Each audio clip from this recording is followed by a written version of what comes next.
I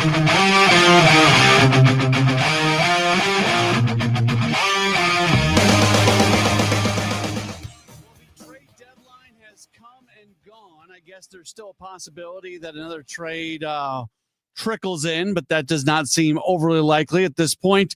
The Cardinals, they make 3 moves at the deadline. Yesterday, the Ryan Helsley to the Mets. Yesterday, the Steven Matz to the Red Sox. And the day right before the deadline, Phil Maton gets moved to the New York Rangers. We are going to talk about this and the bigger picture of all this a lot, not just here in the Redbird Rush Hour, but during Sports Open Line as well. So nothing but Cardinals baseball between now and 8 o'clock right here on KMOX. Very happy to welcome onto the program Bernie Miklasz. I'm Matt Pauley. Bernie, John Mozeliak's final trade deadline in the books. And I'm not quite sure how to feel about it. They moved the guys they had to. I was kind of hopeful that maybe something else would happen. It didn't. I don't know. I'm still kind of processing right now. Well, there were a lot of reports that the Cardinals were planning a soft sell approach, which means trading only the expiring contracts. Helsley, Maton. And I thought maybe they would do more, but actually they did exactly what some of the clues were that some of the media were picking up on, just trading those 3 relievers. I do have questions. I wonder if they received any meaningful offers for Joe Romero. I wonder if, some of the rumors were like, hey, the Cardinals are open for business, as Bob Nightingale said. They'll take calls on Burleson and Donovan and Nootbaar. I didn't know that I bought that one, but I didn't rule it out. So I guess I really shouldn't be surprised that they chose the more conservative route, because they're in transition. And frankly, Matt, tell me what you think about this. I'll throw it back to you. I think there's going to be some bigger deals made by the Cardinals before the end of 2025, as in the calendar year. But I think those deals are going to be engineered by Chaim Bloom, talking about maybe moving one of their outfielders or moving this guy or moving that guy. I think they're kind of saving that, thinking maybe they'll have a better opportunity to sculpt the kind of deal that Bloom wants in exchange for any of the guys that we just mentioned. Yeah, I guess this is where, Bernie, I wish I could be in the room, or at least could understand the dynamics of the room right now, because there are certainly indications that Chaim's voice was a loud voice in this trade deadline based off who the Cardinals have gotten back. By the way, the names in the Rangers deal: left-hand pitcher Mason Molina and right-hand pitcher Skylar Hales. I don't know much about these guys right now. We'll try to figure that out as the hour goes along here. So if Mo's voice was still the really big voice here, then I would say groovy. Let Chaim make these decisions in the offseason. But if Chaim had a loud voice right now, I would have been more happy with them. I've talked about clearing redundancies. There's too many darn redundancies on this roster, and that's where I would have liked them to do something now. Yeah, I don't know. I'm still kind of processing. No, I know what you mean. Did I say the New York? Did I say the New York Rangers when I meant the Texas Rangers? I meant the Texas. Yeah, Rangers. You did. That's all right. Okay. I do that kind of stuff all the time. All right. Far be it for me to correct you on the spot. That's okay. We got a message in there. So Jeff, thank you for correcting me. I'm fine with that. I'm looking, by the way, real quick. I'm looking for some who these guys are. The Rangers. Do I see anybody on the? I see Mason Molina as number 27, their top prospect list. And then I see Skylar Hales. Molina's a lefty. Skylar Hales is a righty. He's the number 28 prospect on the Rangers top 30, according to MLB Pipeline. Hales is at AAA, so he's somebody we could see sooner than later. Yeah, not an overwhelming return, really, because everybody kept telling us that Phil Maton was in great demand. Apparently not. I mean, seriously, apparently not, which I don't understand, frankly, because, I would have listened as much as I, ripped John Mozeliak, right? I got to believe that if there was a better offer out there for Phil Maton, he would have jumped on it, unless Chaim Bloom and his guys say, no, these These prospects are really good. They're kind of sleepers. They got great quality. I don't know. Like to you, what you said a couple minutes ago, it's confusing. And that's one thing about this deadline I just couldn't stand. The fact is, like, usually who's calling the shots. You know who's in charge. The deadline by committee is not the best way to go. But I 100% agree with you, Matt, that Chaim Bloom's impact was obvious when it came to choosing the prospects they got from the Mets, choosing the prospects that they got for Mats. I mean, there's no doubt in my mind, Bloom basically pulled the strings on that in terms of what the return was. Yeah, I think so. Both from a individual standpoint, even a profile standpoint. Two things. First off, I do wonder if there's always that sweet spot, Bernie, when you're going through this time where you jump too soon, you don't get enough. You jump too late, people have moved on. And that would be the only thing that I would worry about with Phil Maton. Did they let this play out so long that all these teams got these relief pitchers? Because a lot of relief pitchers got moved to the deadline. But at the same time, let's not ignore the fact that as good as Maton has been this year, it took into spring training for him to get a job from the Cardinals. There was zero interest across Major League Baseball for him in the offseason, even with his performance this year. Maybe there's just not, maybe people view him as somebody who isn't going to really help from like a postseason perspective because of his profile. I don't know. I mean, that's a good theory because we're looking for theories. I'm not going to say you're wrong or anything like that at all, but yet, if that's the case, and this is more about how other teams saw Phil Maton, I really don't understand it because it's pretty obvious to me that he was a much better pitcher this year than what we have seen from him in the recent past. I mean, my goodness, the guy, let me see, I'm going to call the mix up, get this right. I apologize. If you look at his strikeout rate, hold on, gosh, I hate when I can't find stuff. He struck out, he's averaged 11 and a half strikeouts per 9 innings this year. He did that in 2021, but like for last year, for example, he averaged about 8.4 strikeouts per 9 innings. I mean, because of that sweeper, this was a much different guy and a much more effective guy. So he wasn't the same pitcher, which makes I'm confused why there wouldn't be more of a market for him. It doesn't make a lot of sense to me, but I should know better to expect like things to sort of like fall in line. I mean, the deadlines are crazy basically.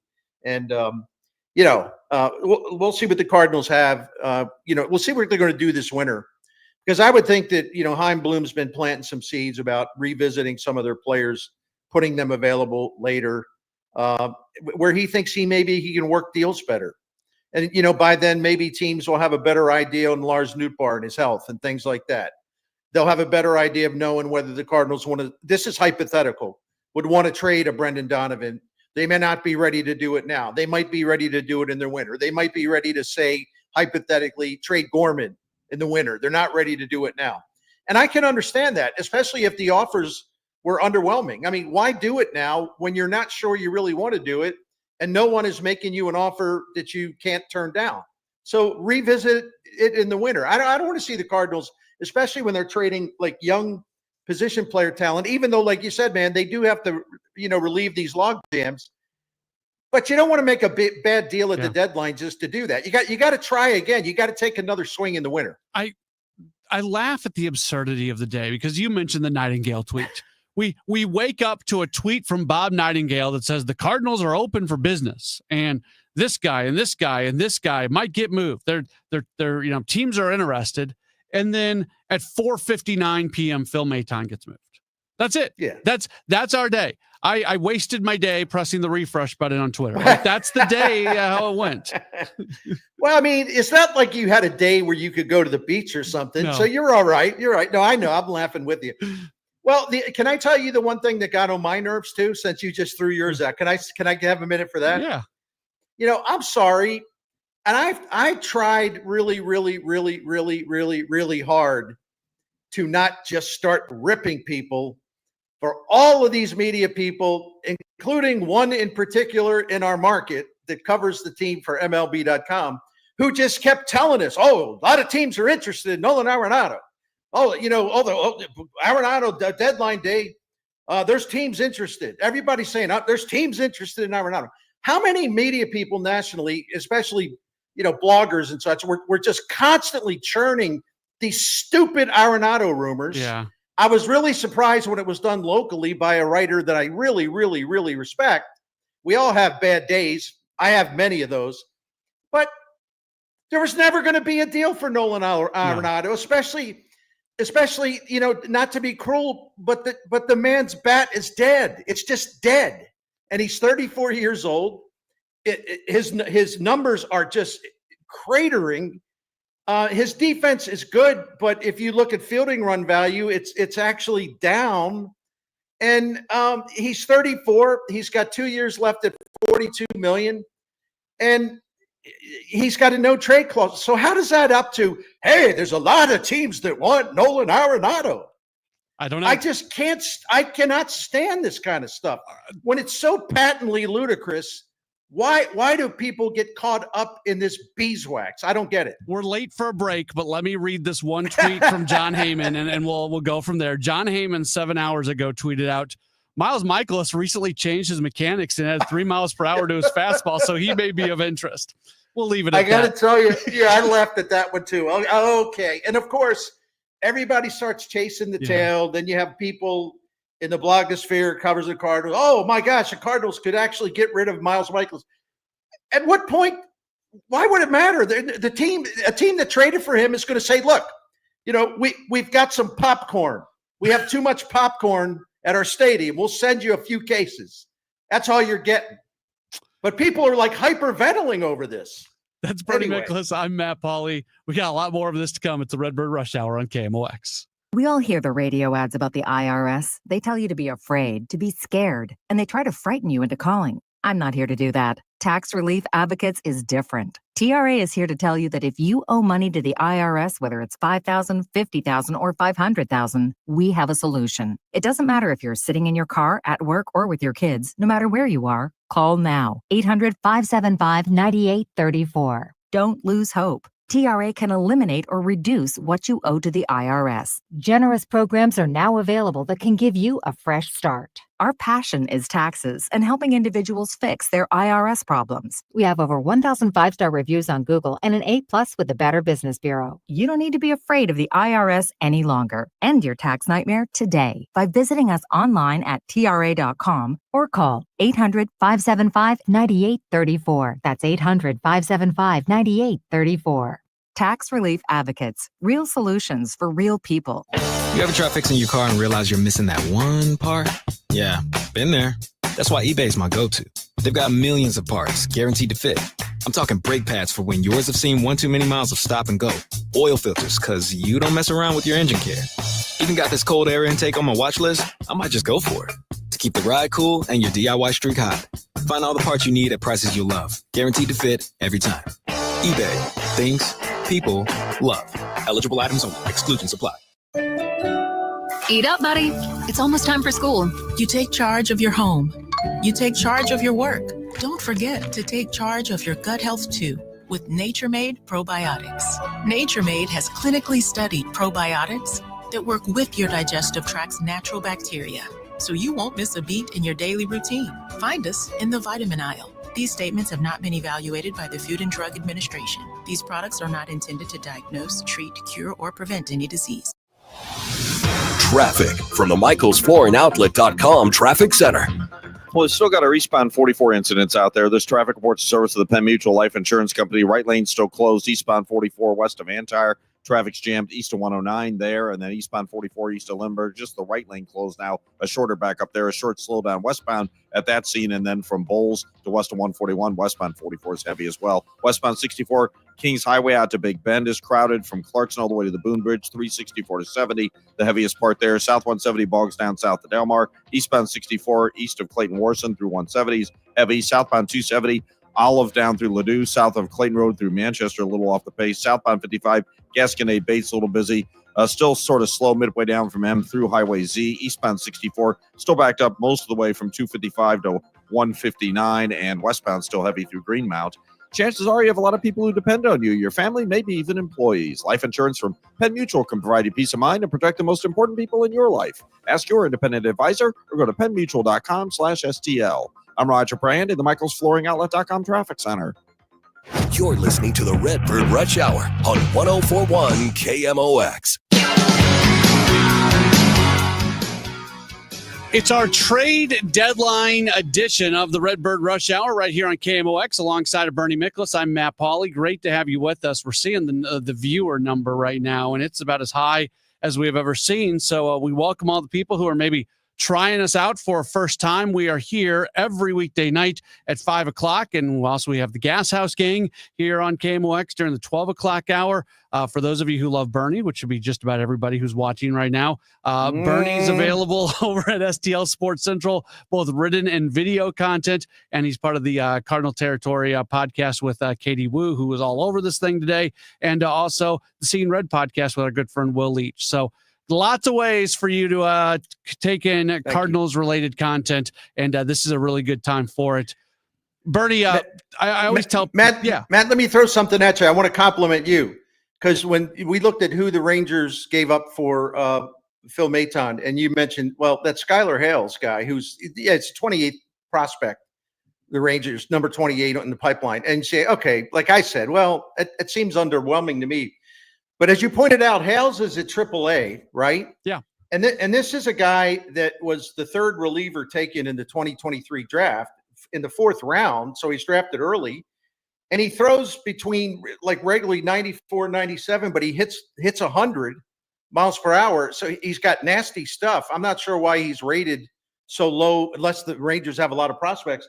So listen, man, I'm not sitting here trying to pretty something up about the Cardinals and who they traded for it and acting like, they just got the next Lee Smith or something. I'm not doing that. But once again, this fits a pattern, and I call it the Chaim Bloom impact. There's no question about it. Power arms, power arms, power arms, power arms. Get as many as you can. So there is a theme to what they've been doing in the draft and even in the trade deadline.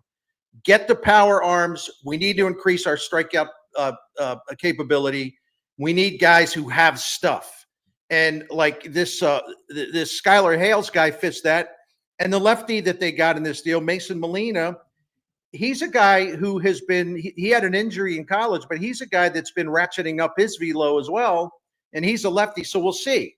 But I like the fact that, they got a guy in AAA.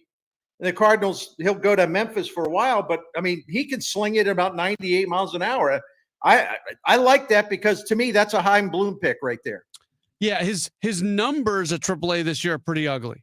He's got a 15.95 ERA in 7 games. Well, that ain't good. No, that's bad. But he got called up from AA where he had a 5.26 ERA. So there's a lot more to it than just that. Everything you said is absolutely correct. And again, this is you're giving away rentals. You're going to get lottery tickets. You see a guy who throws hard but has a 15 ERA. That's a lottery ticket, Bernie.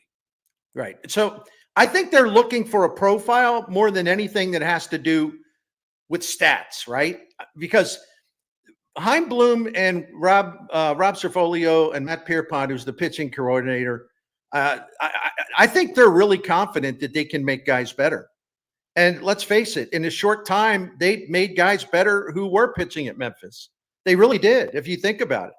There's been a lot of an improvement because you and I and everyone else is talking about how good those younger or less experienced relievers have been coming up from Memphis this year. I would say Chaim Bloom's crew had a lot to do with that. That was the whole point of hiring him and having him hire people that are really good about identifying how to make people better. Yeah, and the clock starts now, Bernie. Like right. we give all these guys compliments based off their track records, which are very legitimate, and we've seen a little bit of it done here since they've taken over. But now, right now, with the draft having just taken place and now the trade deadline right now and this influx of young players in the minor league system, this is when we can start judging this regime on how well they can develop players.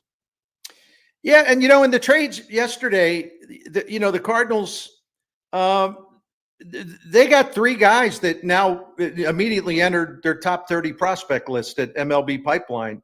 Baez, the infielder they got from the Mets, who's got a lot of ability and such a young guy. And, the one pitcher, God, I never have these names in front of me when I need them. The guy that, Nate Dome, is that it? Yeah. That's right. So Baez goes into the Cardinals pipeline at number 6. That's good. Dome's number 15. And then Blaze Jordan, whom Chaim Bloom drafted when he was running the Red Sox. He drafted him at 17 years old out of high school because the kid's got raw power, crazy power. And Chaim Bloom loves this guy. And so I smiled last night when I saw who they got from Mets, because this is a guy that Chaim Bloom really likes. And listen, people can talk about, what about Mookie Betts? I'm not talking about that. Yeah. I'm talking about Chaim Bloom took over the Red Sox farm system when it was ranked 29th. By the time he left and coming into this year, where all of these guys were, graduating the minors, it was in the top 3. He has an eye for identifying young talent. And so this is the second time, basically, he chose Blaze Jordan. And by the way, what a name that is. It is great. A big old guy out of Mississippi. Hello, my name's Blaze Jordan. How y'all doing in St. Louis, right? But no, he's having a really good breakout season at AAA. Few years back, he had terrible problems with depression and anxiety. He was hospitalized. It really set him back early in the minors, but he is coming on strong. And I thought that was a terrific get for Steven Matz, who was a rental and who had, going back to mid-May, had an ERA over 5 as a reliever and gave up a .483 slugging percentage. And he's a rental. So I think getting Blaze Jordan, a guy that Chaim Bloom clearly has a good feel for, I like that one. I do. That's Bernie Miklasz. I'm Matt Pauley. We are doing a trade deadline day edition of the Redbird Rush Hour here on KMOX. Wake up informed. Wake up empowered. Wake up to Total Information AM, your morning must. Hi, this is Debbie Monterey. I'm Megan Lynch. This is Tom Ackerman. From local news to breaking headlines to weather, traffic, and the stories that matter most, we've got you covered before your first sip of coffee. Expert analysis, bright perspectives from the people you trust. Total Information AM, your day starts here. Mornings beginning at 5 on 104.1 FM, KMOX. Hey, Bernie Miklasz here, proud to speak on behalf of Saliga Heating and Cooling, a Daikin comfort dealer that's been serving St. Louis family since 1927. The same family, Saligas, 4 generations. Dan Saliga doing it now, upholding those high standards of the family business. Again, 1927, so they've been doing this about 100 years. Think about the credibility and the trustworthiness you've earned when you've been taking care of St. Louisans of all these generations for nearly 100 years. And more people keep calling you for help, including the Miklaszes. We've been calling Saliga for about 16 years now, and wonderful experience every time. We always say, well, we don't want any problems with our heating and air conditioning, right? We don't want that. But thank goodness we have Saliga to help us out when we do. In our experience, Saliga Heating Cooling has always looked for low-cost solutions for us to save us money. They're not trying to hustle us, not trying to upsell us. We have come to really love their honesty, their knowledge, professionalism, how prompt they are. And take a look, go to SaligaHeatingCooling.com and take a look at the Priority Club. It's a maintenance program. It's going to save you money in the long run because it extends the life of your current equipment. A lot of times when they check your equipment in the maintenance check, they'll discover a little problem that's nothing. It's insignificant. They take care of it on the spot, no problem. But it doesn't become a bigger and more expensive problem later. So take a look at that Priority Club. I highly recommend it. Go to SaligaHeatingandCooling.com. That's SaligaHeatingandCooling.com. Thank you. Selling your car online sounds easy. Snap a few pics, list a price, then what? Wait weeks, haggle with strangers? At Suntrip Ford, we actually make it easy to sell your car. Visit Suntrip Ford Kirkwood or Westport, and our expert appraisers will give you a fast, fair offer on the spot. Or skip the trip and get an instant quote at SuntripFord.com. No guesswork, no games, just the best price. Visit SuntripFord.com today. Get more at Suntrip Ford. Viking, committed to exploring the world in comfort, offering small ship experiences with a shore excursion included in every port and programs designed for cultural enrichment. Discover more at Viking.com. That's Viking.com. 5:31, we've got clouds. It is 78 downtown at the Arch. And right now, the Cardinals are holding a news conference to talk about the trade deadline. We'll certainly bring that to you coming up on Sports Open Line. Mayor Kara Spencer reacts to the indictment of St. Louis County Executive Sam Page. It's a sad day, certainly. I was certainly sad to read that. It breaks down trust, much needed trust in municipal government. Spencer says she is unfamiliar with the evidence against Page. The county executive faces 4 counts, including misusing public funds and stealing related to an anti-Prop B piece of mail the county sent out this spring. Missouri Senator Josh Hawley is speaking out after a tongue lashing from President Trump. Mr. Trump went to social media calling Senator Josh Hawley a second-tier senator. This comes after Hawley was the lone Republican voting in favor of a bill that passed in committee banning stock trading and certain investments by members of Congress, the president, and vice president. However, the ban would not go into effect until those politicians win a new term in office, something President Trump cannot do because he's limited to only 2 terms by the Constitution. Hawley tells Fox News. Well, I think that the president, a number of people who are opposed to banning stock trading had said to the president that he would be covered by the bill. He'd have to sell Mar-a-Lago and sell assets.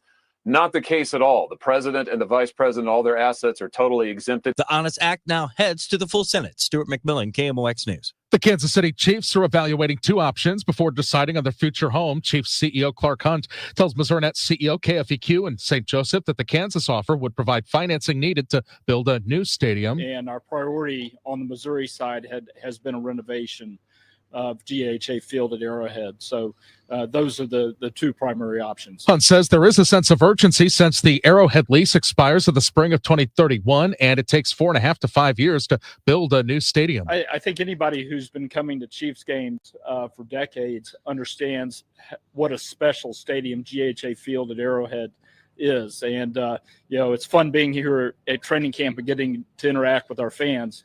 And I certainly hear from them in terms of their thoughts. Hunt says the Chiefs have to make a decision that's best for the team's fans and the organization's future, and he says they're intent on getting that right. Compared to other states, nursing homes in Illinois are ranked at the bottom for quality of care in the latest comparison by U.S. News and World Report. Kelly Richards, Illinois State Long-Term Care Ombudsman, says staffing is a key issue. Wait times are issues, food. Getting their food timely, getting their medicines passed to them. When you have low staffing, all of these things are impacted. Richardson says nursing home jobs are demanding and difficult and come with low salaries. She points out facilities committed to investing in these employees typically have higher quality of care. For tonight, skies clear out, 64 for the low. For tomorrow, low humidity, high 82. Clear sky for tomorrow night. And for Saturday and Sunday, sun with a high of 83. Right now it is 78, feels like 75 downtown. I'm Michael Calhoun, KMOX News. If you owe the IRS, you have a legal issue, and you need the Lance Drury Law Firm. We'll protect your rights. Log on at lancedrurylaw.com. Home title theft. It's on the rise, and it's devastating if it happens to you. Listen to the alarming words of an actual home title thief. I don't need to know your date of birth and social security number. All I have to do is go to public records, create a document, and file that document. And then I can borrow against the house or sell the house. You may have no clue until you find out that your house has been sold or till several loans or several banks are foreclosing on you. For pennies a day, Home Title Lock puts a virtual barrier of protection around your home's title with 24/7 monitoring. The instant they detect any tampering, you'll get an alert. And that's bad news for home title thieves. So when's the last time you checked on the title to your home? Find out if you're already a victim with your free title scan and complete title report. $100 value free with sign up. Just go to HomeTitleLock.com and sign up in minutes. That's HomeTitleLock.com. HomeTitleLock.com. It's never too early to start thinking about your retirement journey, and it's never too late either. You just need to know that the steps may look a little different. Listen to Wealth and Wisdom with Gary Goldberg, Saturday mornings at 7 here on KMOX. You're listening to the Redbird Rush Hour on 104.1 KMOX.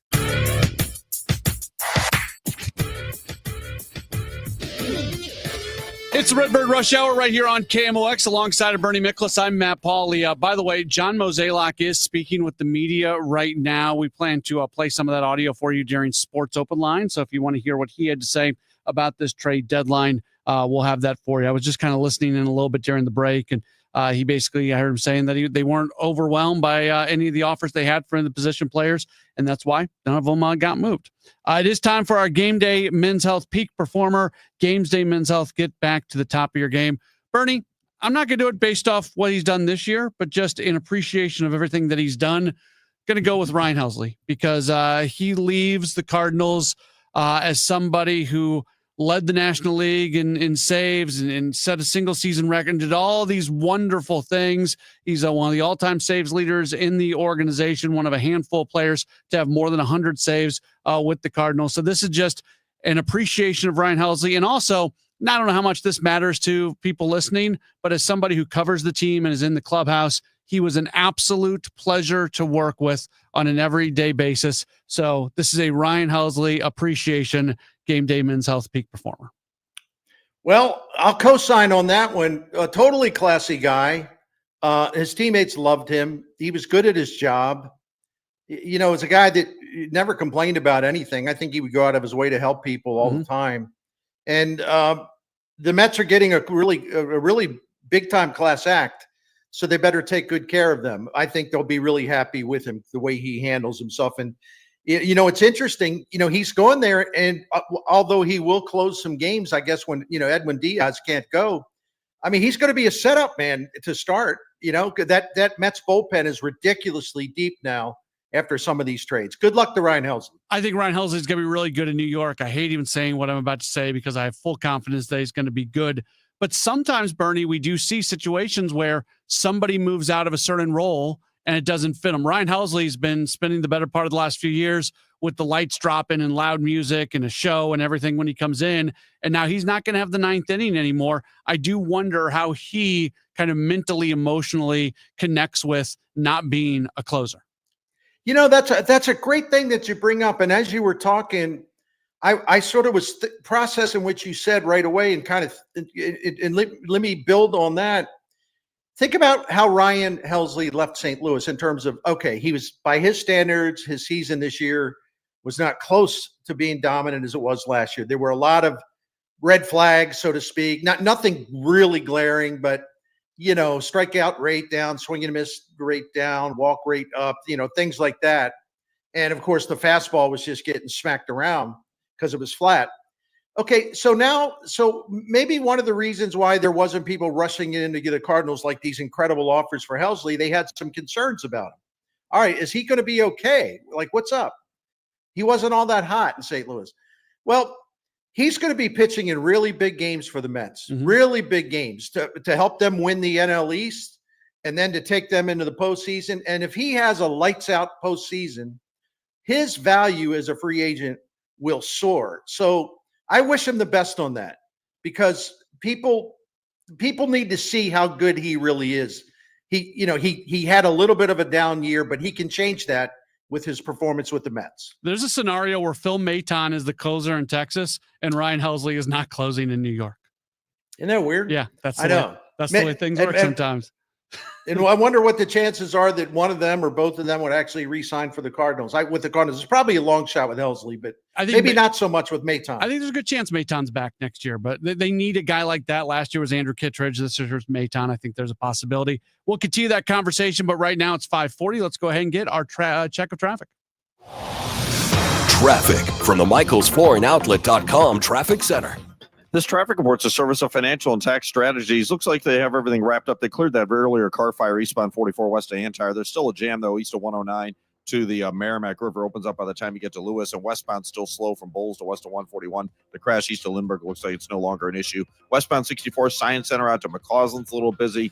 In the valley is not bad. There's still some slow stuff, 364 to 70. Westbound 70 still has heavy traffic, Riverview through Jennings Station, and it's backed up from A to Z out in Wentzville right now. North 270, a little busy at Dorset and also through 64, but South 270 is cleared out. Southbound 55, barely a slowdown at Bates. On the Illinois side, eastbound 64 is still jammed east of 157, most of the way to 159, and westbound's a little slow at Greenmount. Northbound 170 approaching Natural Bridge 70s heavy. I'm Roger Brand at the MichaelsFlooringOutlet.com Traffic Center. It's the Redbird Rush Hour right here on KMOX. We'll take you with this show till 6 o'clock, and then I'll take over at 6 o'clock solo going to Sports Open Line. By the way, for those of you who are watching the show on Facebook, Twitter, and YouTube, generally we end the stream at the end of Redbird Rush Hour and start a new stream for Sports Open Line. We're having great conversation, people really talking to each other. We don't want to end that, so we're just going to keep the stream going so you don't have to worry about switching streams today. We'll roll right into Sports Open Line at 6 o'clock. Bernie, Doug sends in a message, and I think it's an important part of today. Not that Nolan Arenado was likely to be traded at this deadline. He wasn't, but it does present itself that much more now that the Cardinals have been sellers, and now that they move forward post-deadline having sold. What does this team do in terms of that runway they've talked about, which, I hate using that term, and Arenado's impact? We see this team running into the exact same issues that they had at the start of the year, where Arenado's presence doesn't allow them to play young guys as much as they would like.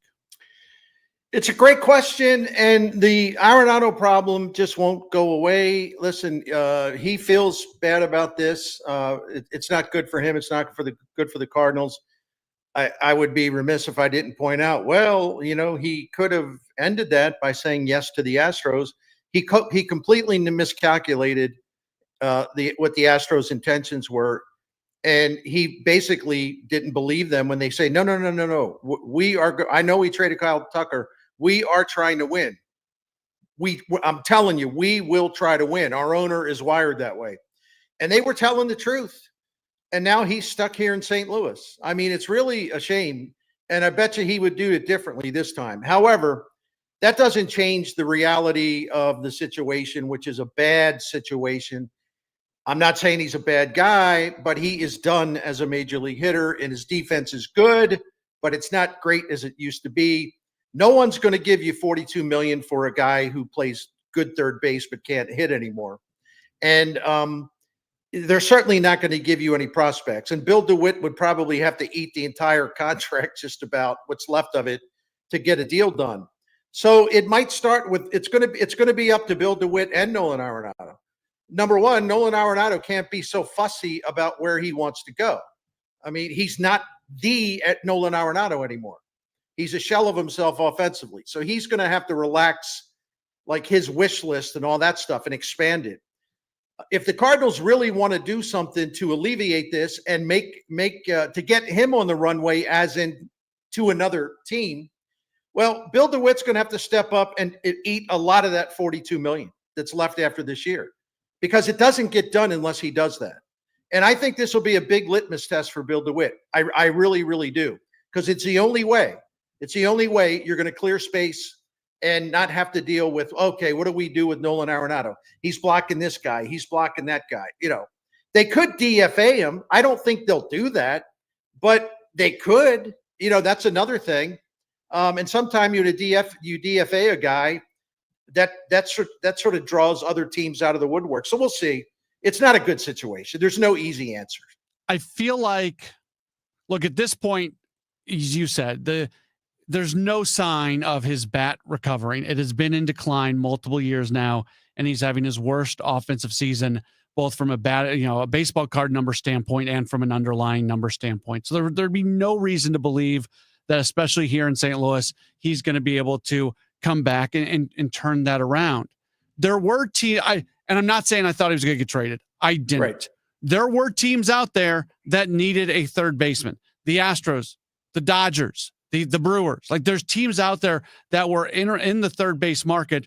We did not hear his name legitimately connected to any of those teams, Bernie.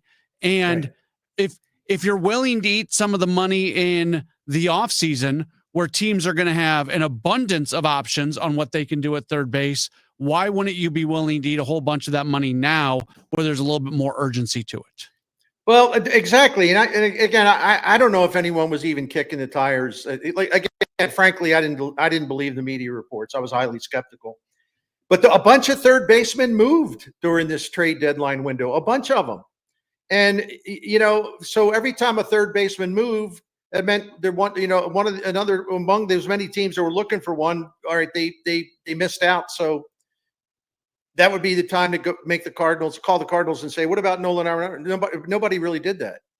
So they're kind of at a dead end with this, frankly. I mean, it is. And, with all due respect to everyone else, with the final 2 months of the season, I don't care if, all due respect, Nolan Arenado has a 3-game period where he has 5 hits and hits a couple homers.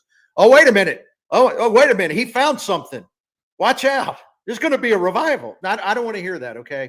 The die is cast about his decline. It's very extreme, and he's not going to be able to reverse it other than maybe getting hot for a few days here and there. I also don't want to see him controlling his playing time as much as he does. I'm with you, brother.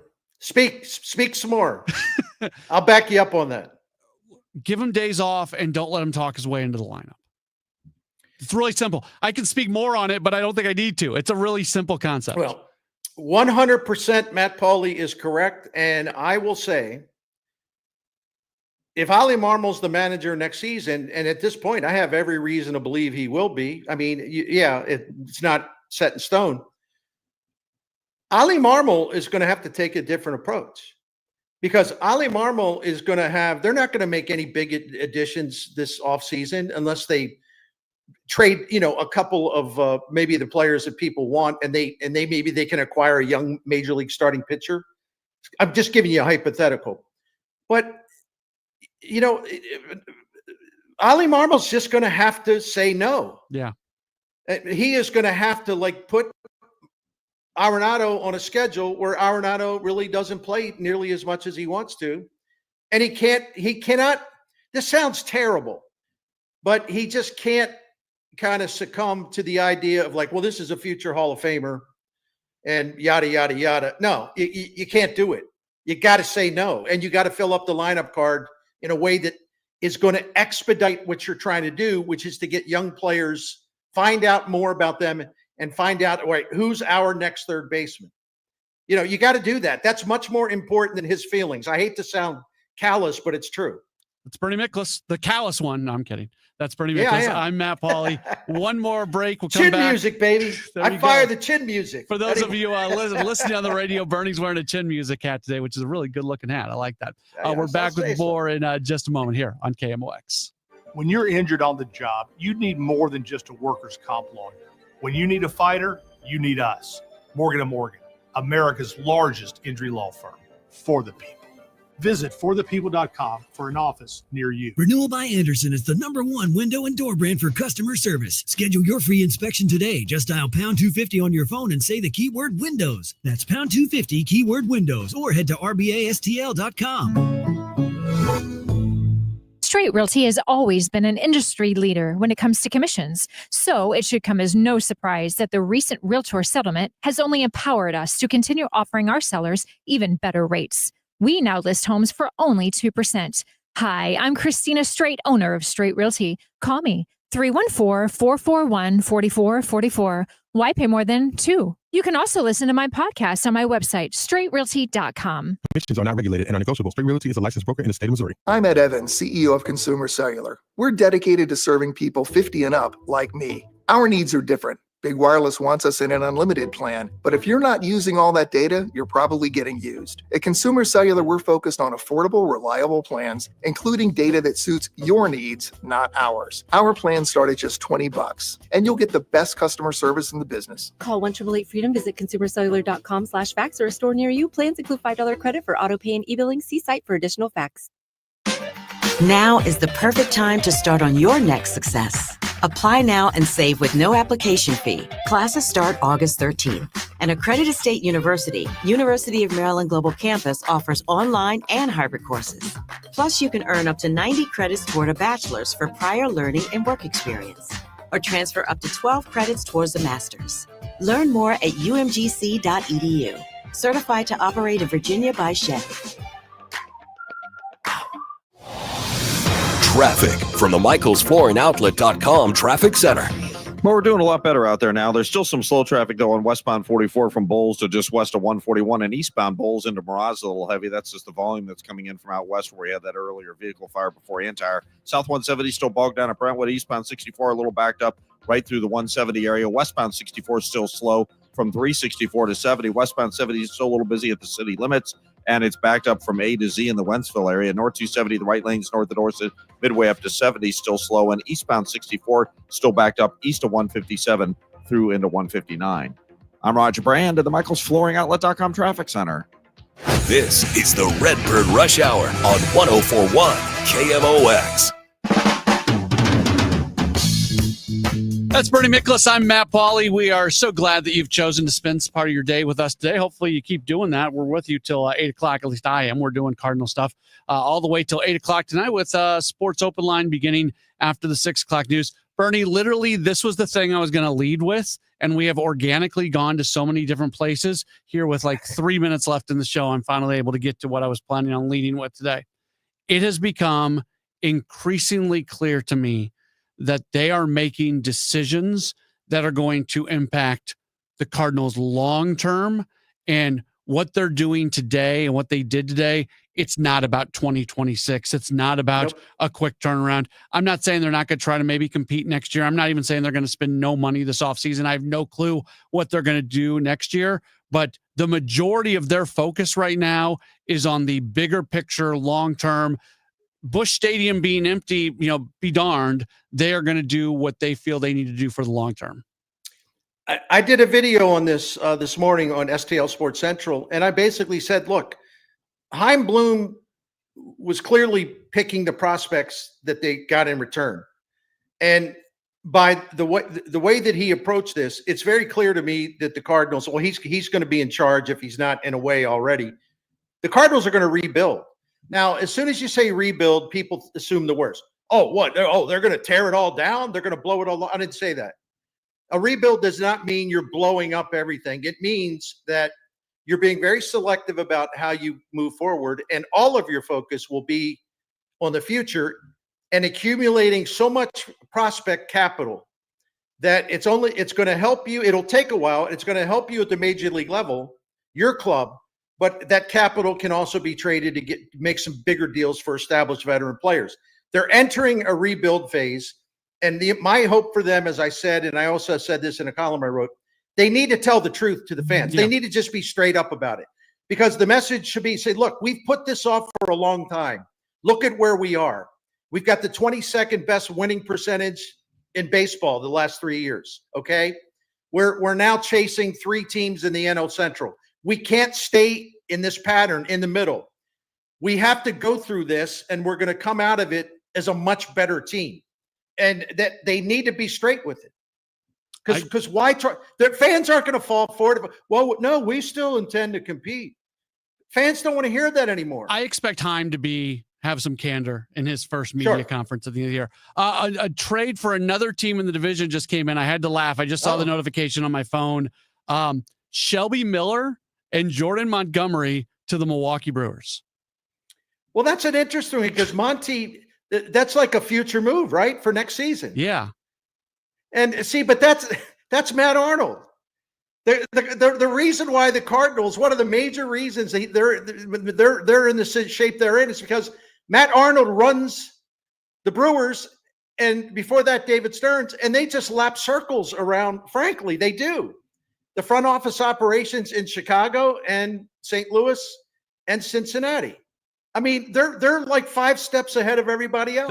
They are. I watched. Look at all the starting pitching they have. Yeah, and they traded away Nestor Cortez today. They were done with him. So yeah, exactly. I mean, big piece of their offseason. So it's hysterical, right? Bernie, it's great. Hysterical. I love doing this all week. I know you're back. Kevin's back tomorrow. It'll be all 3 of us once again. But this is it for us 2 working together. This has been a lot of fun this week. Well, thanks for having me. I've enjoyed it, because I enjoy working with you anytime I get the chance. Thank you, my brother. That's Bernie Miklasz. I'm Matt Pauley. This has been the Redbird Rush Hour. Do not go anywhere. We've got Sports Open Line coming up in just a few moments after the 6 o'clock news, where we're going to continue to talk trade deadline. That's up next on your home of the Cardinals, 104.1 FM, KMOX. That baby's gone! Cardinals fans, FanDuel Sports Network is your home of the Cardinals. That ball was mashed. And there are more ways to watch this season. Holy cow! Subscribe directly to FanDuel Sports Network to stream the Cardinals without blackouts. How about that play. Or watch through a TV provider. Incredible. Including DirecTV, Spectrum, Xfinity, Fubo, and more. He got it. Learn more at cardinals.com/TV. Ball game. It couldn't have worked out any better for the Cardinals. Create the ultimate raised bed garden with St. Louis Composting. Our premium compost and soil mixes are perfect for filling the raised beds you'll enjoy building, and even better for growing fresh, homegrown veggies. Imagine harvesting your own tomatoes, peppers, and cilantro for fresh salsa the whole family can enjoy. And with delivery right to your door, getting started has never been easier. Visit stlcompost.com to order a convenient delivery from your phone in seconds, or stop by one of our 9 locations in the St. Louis area. St. Louis Composting, growing gardens and making memories. Wesley Financial Group is not a law firm. Hi, I'm Chuck McDowell, the timeshare cancellation guy. In 2011, I founded Wesley Financial Group with one goal in mind: to help honest folks out of their timeshares permanently. Today, I run Wesley with my 2 sons, a real family business, treating every client and every employee like we'd want our own family treated. That philosophy has helped us grow into the largest, most trusted timeshare cancellation company in the United States. Fortune magazine even recognized us as one of the best places to work. Why? Because we genuinely care. In fact, some of our former clients were so moved by their experience working with us, they joined our team so they could help others to timeshare freedom. If you're stuck in a timeshare, give us a call. Let our family help your family. Call Wesley now for your free timeshare exit kit. 800-581-1414. That's 800-581-1414. 800-581-1414. Hi, I'm Andrew Suntrup. For over 30 years, St. Louis and St. Charles families have trusted Suntrup Buick GMC. As a proud family-owned dealership, we offer more than just great deals. We offer peace of mind. At Suntrup Buick GMC, you'll always find a huge selection of inventory to choose from, unmatched customer service, and every vehicle comes with our exclusive lifetime powertrain protection program.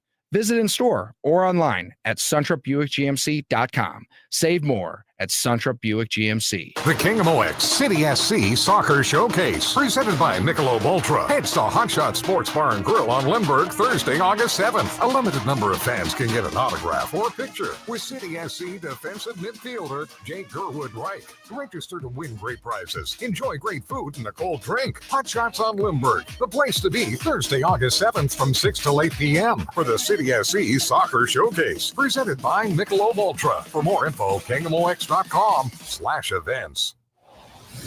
Traffic from the MichaelsFlooringOutlet.com Traffic Center.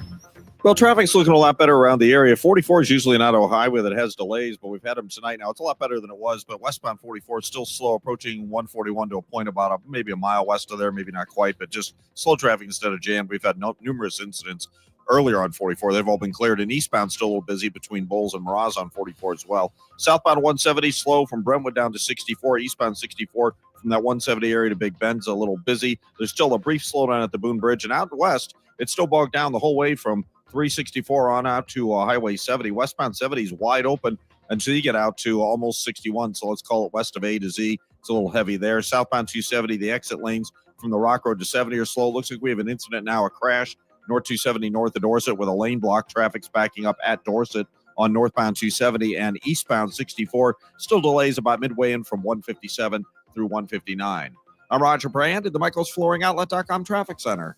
Mid-America's most trusted voice for news. KMOX AM St. Louis. KMOX FM Hazelwood. Always live on the free Odyssey app. Severe weather in the mid-Atlantic states. The total rain out of this storm in some areas could be 6 or even 8 inches. Killing of an Arkansas couple. It appears to be a completely random event. Tariff countdown. All we want is fairness for our country.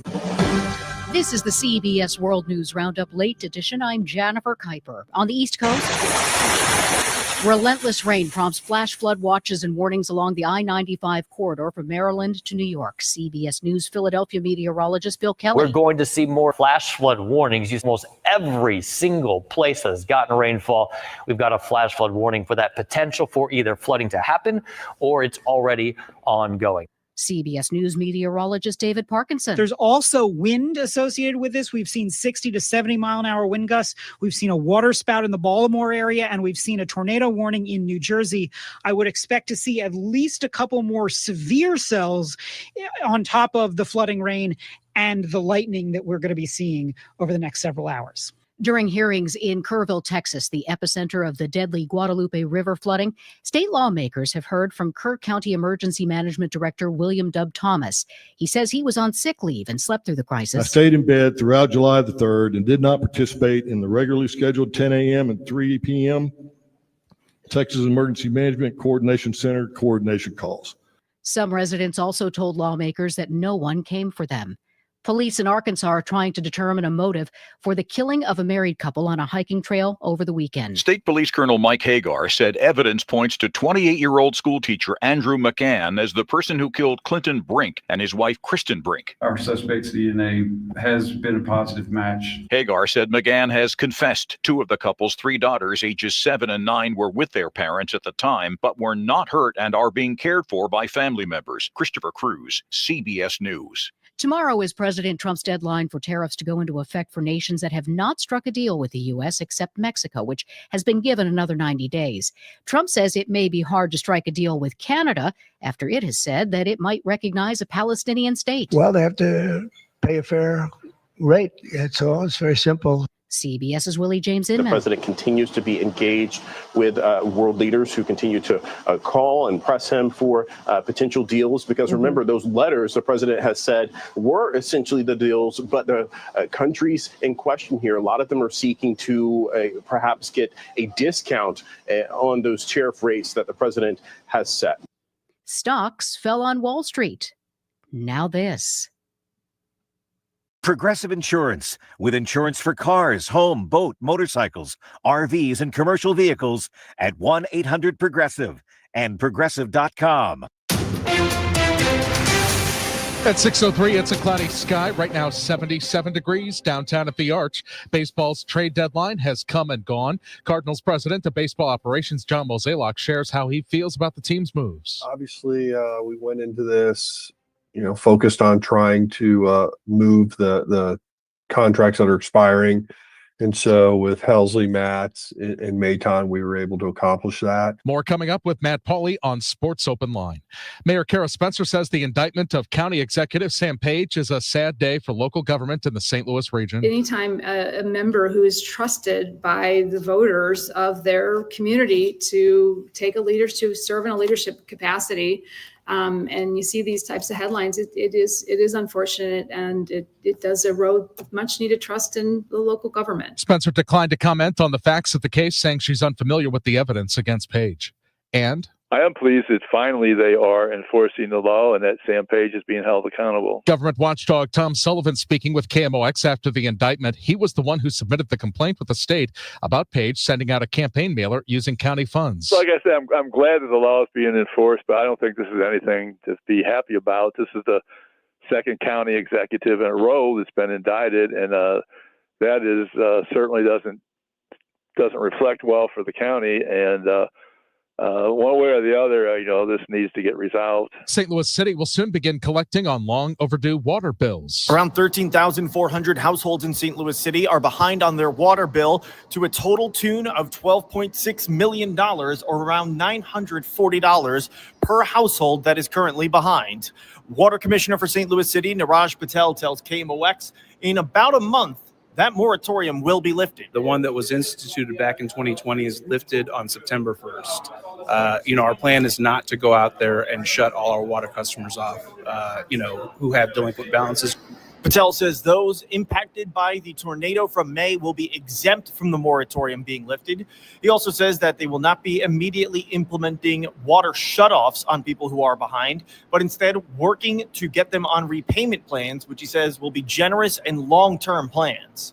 In St. Louis City Hall, Sean Malone, KMOX News. A St. Louis man is facing charges after stealing over $13,000 in merchandise from the Brentwood Home Depot.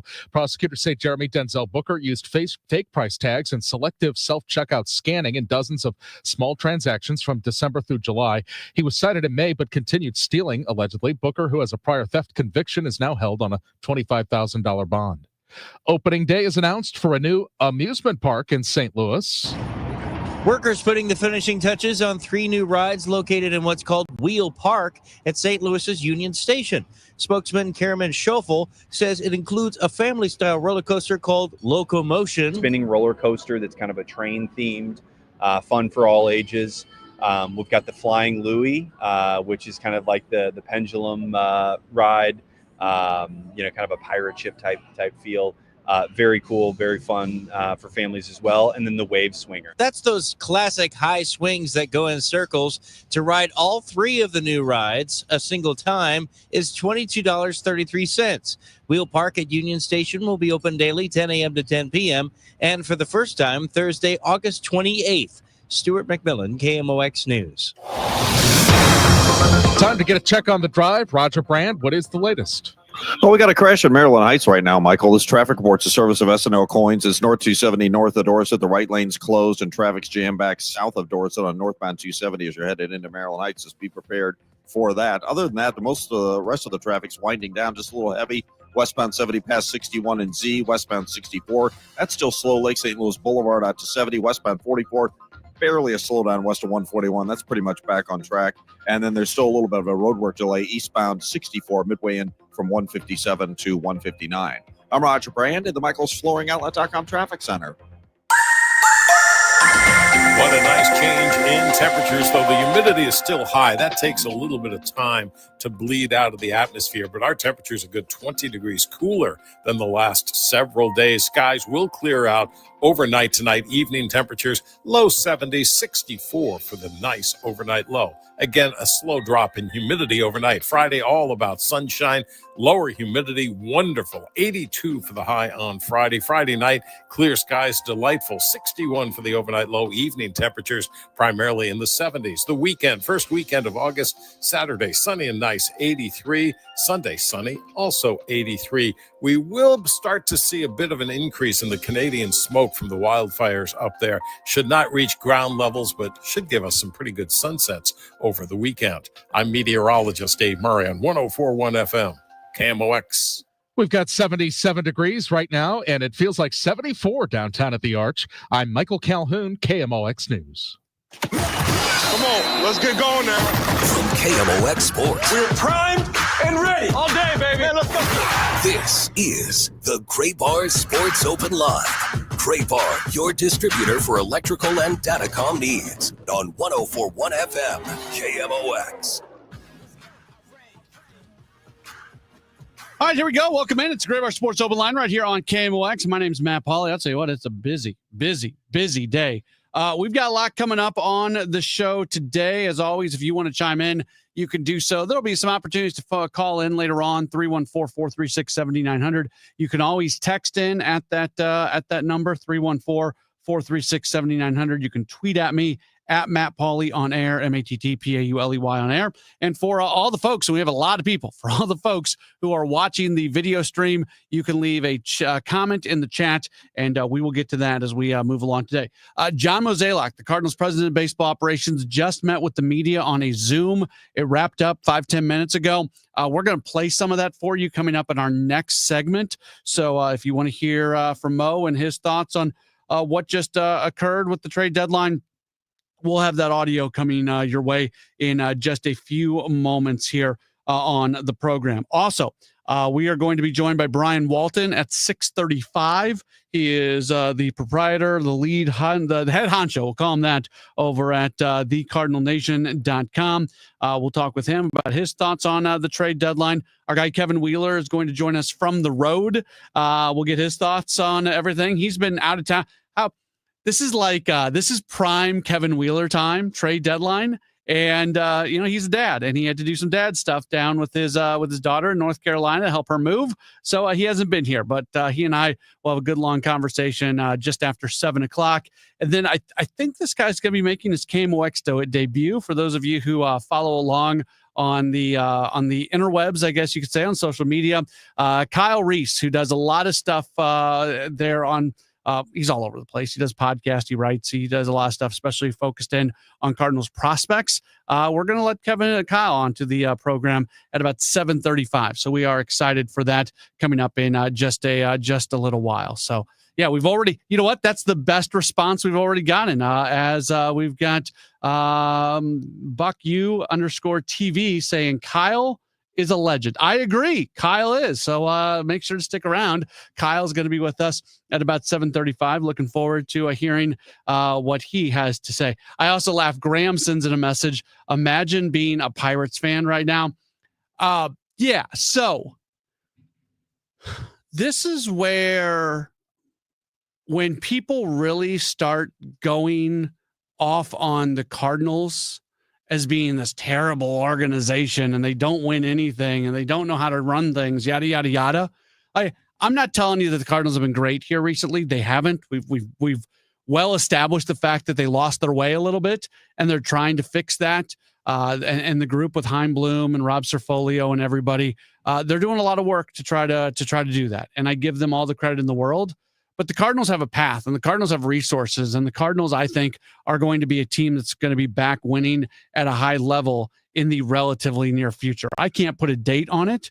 It's probably not 2026, but we'll just have to wait and see on that. But there's teams like the Pirates, there's teams like the Rockies that in their own different kind of ways, they don't even try. And there's no hope. Pirates have been playing some great baseball here recently. Really good baseball. You can argue it started back when they swept the Cardinals. They just swept the Giants. Pirates have been playing some good baseball since their managerial change. I think they needed a new voice. But you've got an owner there who's not gonna give the resources that's needed. And so there is different levels of, I guess, mediocrity, for lack of a better term. And for some teams, it feels like the mediocrity is permanent. And for other teams, it feels like they are on a path out of it. And I think the Cardinals are a mediocre team right now. But I also think that they are a team that's got a path. Another message coming in on the video stream. And I wanted to talk about this today, so I'm glad this came in. So sad, 4545. So with multiple O's, multiple A's, and multiple D's on the old screen name there, says, I feel like John Mozeliak gave up on the wild card spot. Yeah, he did. Actually, he reacted to the way the team was playing, where the team put themselves in a position where it was going to take a remarkable turnaround for them to get to that wild card spot, which I would contend is still not 100% out of the question. Is it likely? Is it probable? No, it would be an incredibly unlikely result for the Cardinals to go make a run now and get a wild card spot. It would essentially take the San Diego Padres falling on their face right after they have a deadline where their major league roster got so much better today. So I'm not trying to fill anybody with false hope about the possibilities for the Cardinals. Like the door is almost all the way closed, but it's not completely closed on them being a team that maybe goes on a little bit of a run here. That's all I'm saying. Don't take this for more than what I'm saying. They're likely not going to be a postseason team this year. I'm very aware of that. But I don't feel like, I feel like what they did was they made moves trying to help the organization for future years because they don't want to be a team that just sneaks into the postseason anymore. Look, I think there's value. I think there's value in being a postseason club. I do. I think there's value in playing games in August and September that matter. I think there's value in playing playoff games. I think there's value in all those things.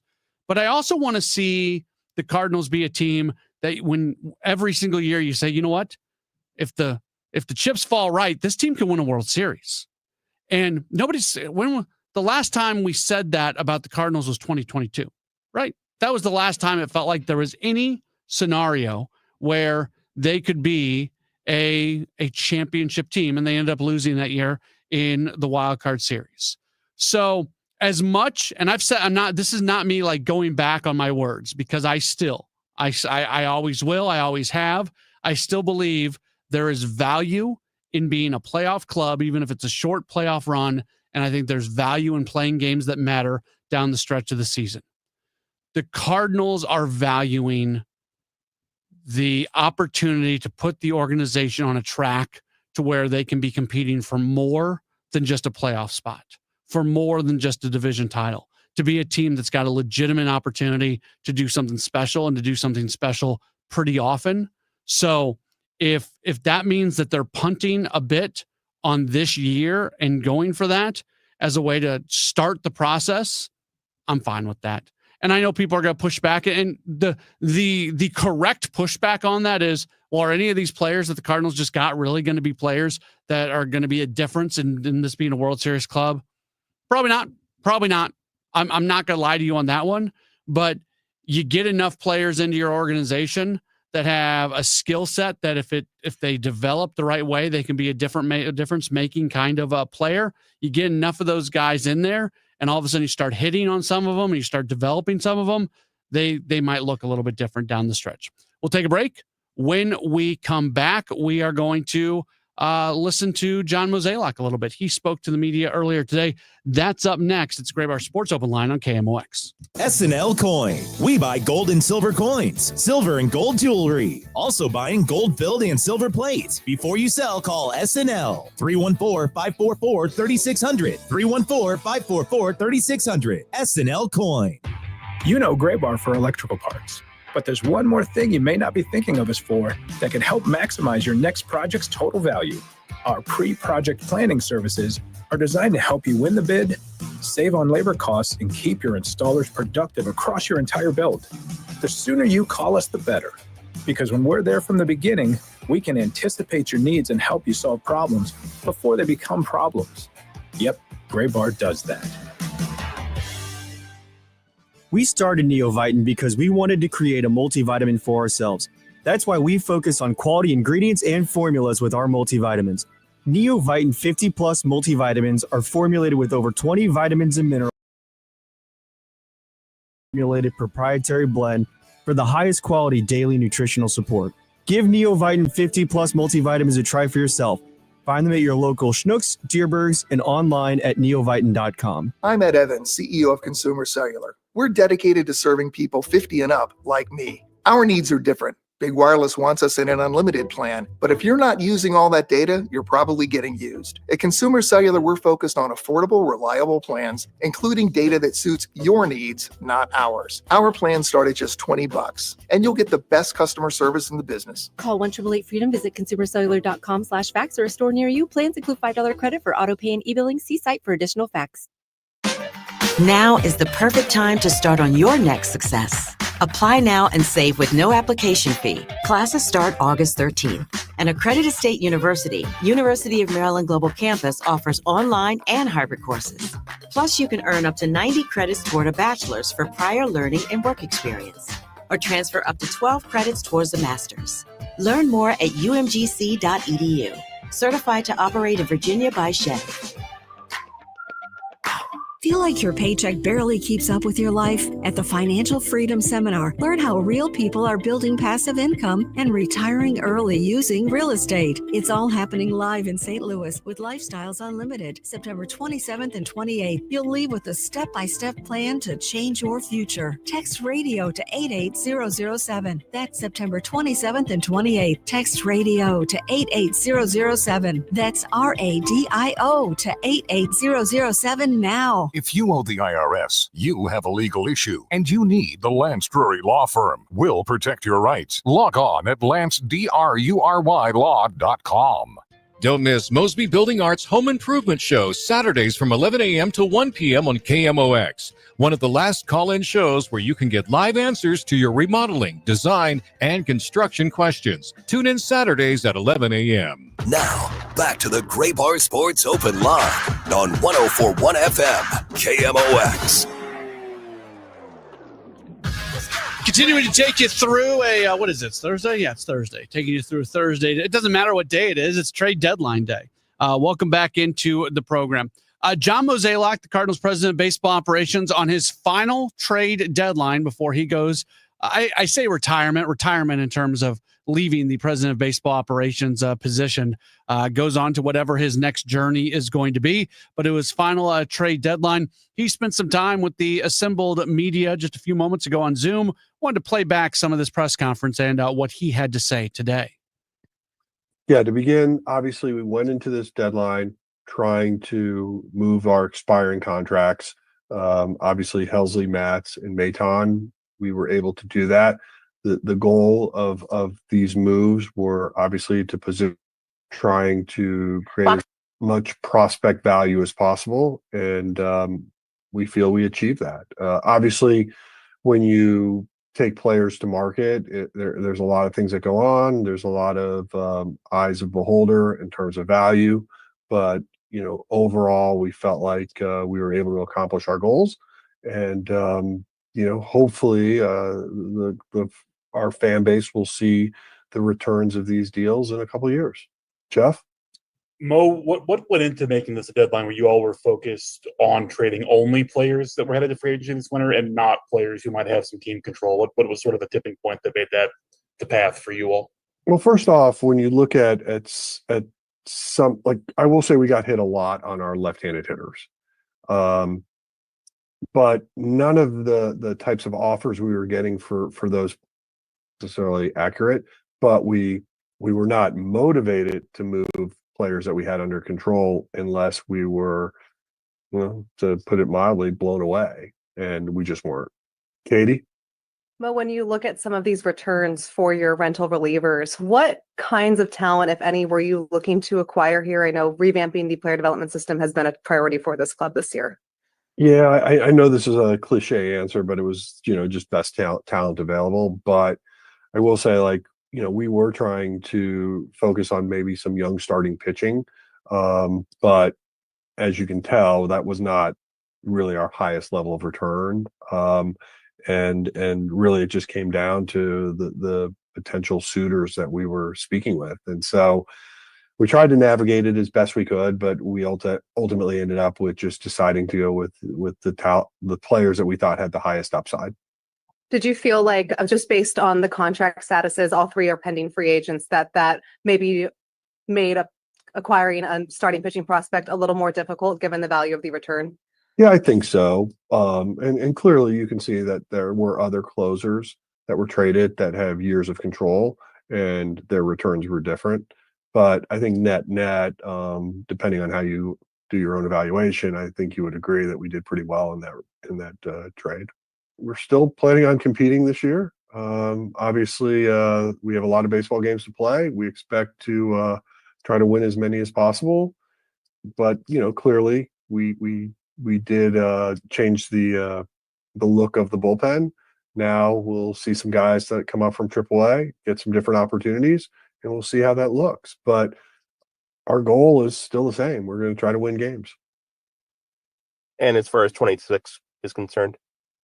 Well, it's hard for me to speak on 26, other than I can say that the goal of this trading deadline period was about the future. And I don't think it's necessarily What overall message do you think this sends to the fan base and to your clubhouse? You still have a lot of veteran guys in there.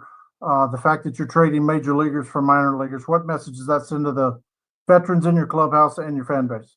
Well, I think, it's not a surprise what we did in the clubhouse. I think players understood that we weren't playing at the level we needed to be on the other side of the ledger, i.e. Trying to add. And obviously the players that we moved were valuable pieces to our team, so they will be missed. But sports, like all businesses, it's about opportunity. And, now some individuals are going to get a chance to do some things that they weren't getting that opportunity to do previously. And so we'll see what they do with it. And, this year we did come in thinking that this was going to be a year where we're trying to create that opportunity for some of our younger players. And now they're going to get more of that. So hopefully they run with it. You have three veterans with no trade clauses. Can you characterize how those meetings went? Did anything change in that, or was it pretty much the same message as you got before the season? No, I would say it was pretty much the same. I think those will all be something that the new leadership can revisit this offseason. Mo, you're going to have the organization is going to have a lot of players moving into that area where they have to be protected in the Rule 5 draft. How much of a role did that play in these acquisitions where you wanted to get guys that didn't necessarily have to go immediately onto the 40-man? I mean, obviously, it's a valuable to not have to put somebody on the 40-man, right, from a prospect standpoint, but it did not necessarily change our decision making. It would break ties, maybe is the easiest way to say it. But, ultimately, I do think we're going to have some flexibility on our 40-man, though, because obviously we took multiple players off just recently. And, there are going to be some more player churn over the next 2 to 3 months, which is just natural. So I'm not overly concerned about the space, and nor was anybody in our room, but we certainly understood. We were cognizant of it, to answer your question. Yes. Daniel? Mo, just when it comes to that relief market, specifically with closers and kind of the lead up to the deal with the Mets to send Helsley there, how did you kind of see that kind of market shake up as kind of that deal got closer? My concern was that there were 4 big name closers out there, and obviously 2 of them had multiple years of control, and then one had 1 extra year of control. And then in our case, Mr. Helsley had 2 months. So I was cognizant of how far we thought we had leverage. What I didn't want to have happen, a lot of times I think in this business, everybody thinks like the longer you wait, the better the deal. I was scared that the longer we wait, the music might stop and we might still be standing. Mo, have you all made finalized decisions on who's going to take the 3 empty spots on your active roster? Yes, but I'm not in a position to announce because we still have to speak with players and get things moving. Obviously, this deadline expired 41 minutes ago. I think we actually got the Texas deal in with like 1 minute and 8 seconds. So just haven't had time to unpack everything yet. Katie? Mo, to Jeff's point, I know that you will have some backfill to make with the major league club, but with their current options on the 26-man roster, how do you see the late innings, the 7th, 8th, and 9th being taken? Are there any front runners for the closer job? I would imagine you'll see JoJo get some more high leverage situations. And, obviously we feel like with some of the horsepower we have in that Memphis bull, to see how they do with it. Would it be fair to categorize right now? I know it's so early, but maybe you guys going with a closer by committee to start? Obviously we got to remain constant or consistent with how we use people, but obviously the pattern that Ollie was using prior to this trading deadline, I think everybody in the ballpark knew, like, okay, here's where Mayton's going to get up, here's where Helsley's going to come in. So it will be a little different, but so that's going to take time for those roles to really develop. Thank you. You're welcome. Johnny? Well, you could have traded Helsley last offseason, but you didn't. You pulled him back. Looking back on it now, did you get a better return by waiting, or how do you gauge that? I think that's hard to say. It would be like complimenting myself if I said, yeah, we did better today, but like I just don't know. When we were listening this past off season on him, it was never really that compelling to do it. And part of what we really wanted to do too was try to win as many games as possible. And so keeping that group together, I think, was helpful. You think back to the addition of Mayton and really what he was, so additive to our bullpen. And so, we tried to make a run at this, but with these contracts expiring, this is a rare opportunity to add real prospect depth to your system. And I think we accomplished that. D? Hey, Mo, it's with even how this all went, you create a lot of opportunity in the bullpen, but you have a lot of the same kind of overlaps for playing time with position players, whether because of veterans or because of young guys who play the same. You see that playing out in the next 2 months, and do you think that's something that's going to have to? I know you don't I mean, how do you think this kind of plays out over maybe the next 5 months? And if you need some kind of clarity there still. No, I think you do. I think at some point you're trying to create a lane for someone to be able to just run with it. And, obviously, things happen. Things have a way of opening up over time, but maybe as we think about that question, maybe we reflect on it a little bit more in the sense of like, what does it really mean for next year? Open to it, but the timing just wasn't now. Because two guys were on the IL. It was just an awkward time. And so I feel like your question is a good question and one that will ultimately be resolved probably over the next 6 months. Okay. Do you envision maybe some kind of different setup at third base with Nolan or with the Nolans, I guess? Or how do you see that playing out? Well, I do think, again, we're going to try to find at-bats for Nolan Gorman as best we can. Unfortunately, the timing of his injury it is what it is. And so now we got to try to get him back into where he was prior to the injury. And so I think from a playing standpoint, you are going to see those opportunities happen. But you're trying not to do it at the expense of someone also trying to get going. So I do think like these things tend to work themselves out over time. You might say to me, well, no, they haven't, but typically they do. And so patience. May I ask one last question that's probably apropos? Mo, you're 46 minutes removed from probably the last significant move for you as president of baseball operations. Correct me if I'm wrong there, but how do you feel?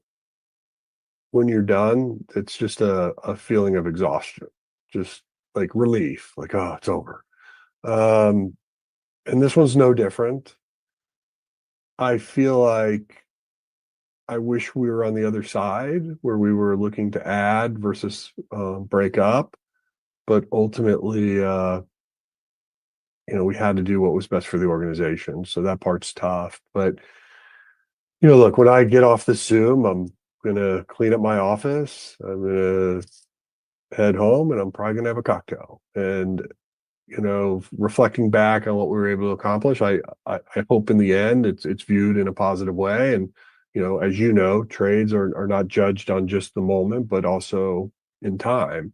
And so as I think back of my career and all of that, it's hard to like put into words exactly what I'm thinking and feeling at the moment. But I appreciate the support I got from my team, all the people involved, Ollie and his staff. This is never fun. It's tough. And those guys were pros. And then, from working with Flo, Moy, Gersh, Surf, Heim, Jared, Seats, and Bear. It was a good experience for all of them. And certainly the last 72 hours has been a blur for all of us and for most people in baseball. And I think we're all just taking that deep breath now. But it was definitely a surreal feeling walking out of that room and knowing that that may be the last time I ever have to captain one of those. Thank you. You're welcome. Jeffrey? Sorry for ruining the nice moment.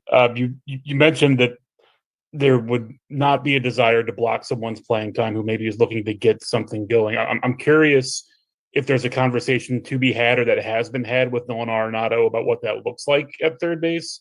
If there's any kind of understanding or expectation that would be maybe more of a timeshare, certainly than it's been at any point in his. Not specifically. I think, obviously we're trying to get Herrera out in left field a little bit more. We're trying to find ways to share the DH role. But all of these things are going to be on the table. And, I think where we are right now at 5:48 p.m., it's not something I'm going to address when I hang up this Zoom. Obviously, that's how we'll approach it right now. Randy? I wanted to ask about any communication with Heim, especially when you're making the Blaze Jordan move. And I know you guys had interest in him, but Heim drafted him and had that knowledge from Boston. Was there any communication with Heim as you traverse these trades? Yes. I mean, look, I just mentioned everybody that was part of the team just now. That was integral part of the decision tree on how we make decisions. But there's also a long list of scouts that participate in this. But that the names I mentioned were actually in the room, and of course, anytime you're dealing with, in the end, when we were trying to do Matt's, we had multiple teams involved with him. But in the end, Boston gave us a player that we coveted, and we did the deal. And had they not, we would have taken that into today, and who knows where that would have ended. But I felt like we had a lot of opportunities to do something with Mr. Matz, but we went with the best deal we had. And I think avoiding the hectic last 30 minutes of this period is also valuable. Even though we did take one down to the wire, and it is a bit stressful. That is outgoing Cardinals president of baseball operations, John Mozeliak, what he had to say. I let that play for a while, honestly, because we're getting all these questions in on the chat, and he was answering those questions. So I'm not really going to address a lot of those questions because John Mozeliak just answered them. I don't need to parrot what he said. So hopefully you were listening along with that. Some interesting things that he said for sure. And we'll revisit some of the things that he said coming up later on in the program. Up next, Brian Walton from the Cardinal Nation joins us as we roll on with the Gray Bar Sports Open Line on KMOX. The Dave Glover Show. If you sit down with me and we talk about who I am, what I am, my values, political, voting record, you're never going to walk away and go, that guy's a bleeding heart progressive. I'm just not stupid. And I just don't take bait. And I just don't do things because you tell me to, or that I'm afraid that if I don't, fall in line or get on the bandwagon, people aren't going to like me. Been there, done that for years. The Dave Glover Show, now on FM, 104.1 FM, KMOX. Rhino Shield is far superior to even the best traditional exterior house paint. Rhino Shield is 8 to 10 times thicker than paint and comes with a 25-year transferable warranty. Rhino Shield is the only ceramic coating company that has been chosen by Disney, This Old House, and 3 times on HGTV's Curb Appeal, where every episode is concentrated on unpainted brick, bonds and seals to stucco, wood, hardy, block, color lock, masonite, and more. No better product for those steel aluminum-sided homes that have become, chalky and tired looking. We coat sloped and flat roofs to extend their lives too. After 15 years, we've got a great reputation and a superior product. As long as it's affordable, why wouldn't you do it? Before you make the costly mistake of painting with traditional paint, you'd be best served to call Rhino Shield today. We are the experts and our evaluations are free. 877-25-RHINO or 877-25rhino.com. Tell them, ladies. No paint, don't Rhino, go Rhino Shield. Never paint your house again. Rhino Shield. Like I said before, tariffs had absolutely zero effect on our equipment pricing. No manufacturer raised their prices. What has affected the pricing is the previous 4 years of these ridiculous mandates. I mean, I say ridiculous, it's shameful. But that being said, if you're told that you need a new system, or your air conditioner is bad, or you're looking to replace your system, if you want a common sense approach which works for you, your family, and your budget. When I say your budget, it never is what you want it to be on this equipment, but common sense approach, 15-20 minutes of your time and explain to you your options. No Kool-Aid being handed out. I'm Bart Inman. It's Bart with a B, Inman with an I. The easiest way to get a hold of me with the easiest number, Missouri and Illinois, there's only one, 314-293-2600. Remember, 0% financing is available for most up to 60 months. Fantastic deal. God bless. Now, back to the Gray Bar Sports Open Line on 104.1 FM, KMOX. We are taking you until 8 o'clock this night. Nothing but Cardinals talk between now and then as we continue to go through what happened at the trade deadline. The Cardinals moving on from 3 pitchers, Ryan Helsley, Steven Matz, and Phil Maton. They get a number of prospects back. And to talk about that and much more, we're very happy to welcome on to the program. He is the owner of the CardinalNation.com, which is a great website when it comes to the Cardinals minor leagues and prospects and everything that they do. And that's why I wanted to talk to him today. He is Brian Walton. He's on Twitter at @B_Walton. Brian, thanks for your time. How are you? Great, man. Thanks for having me on again. Yeah, absolutely. So we'll get into some more specific stuff, and I know these guys are brand new to the organization, so not a whole lot of people are intimately connected to them quite yet. But what's your general feeling on what the Cardinals have been able to get back here at the deadline? Well, I think, first of all, as you said, they traded away 3 relief pitchers, and that was really the sweet spot of where they were in terms of expiring contracts. There was a lot of talk about position players and other things that were probably low odds of happening. So what the Cardinals did is what most people reasonably expected. And what they did was add 6 prospects, 6 minor leaguers, of which 4 are pitchers and 2 are position players. And 2 position players might be the most exciting, although, on the pitching side, there's a couple of starters and a couple of relievers. A lot of guys that are still in A-ball, so there's development ahead. But on the pitching side, it's very clear that the Cardinals continued the theme that we talked about in the draft, and that was high strikeout guys. 11 point K per 9, 10.5 K per 9, 11.2 K per 9, 10.9 K per 9. So these guys are guys that obviously need to continue to refine a pitcher too, but have shown the ability to collect strikeouts. And this is really a new thing for the Cardinals organization, that they're really stressing this. Yeah. So how much is this connected to what Chaim Bloom wants moving forward? Is this the immediate impact already of kind of his baseball philosophy, do you think?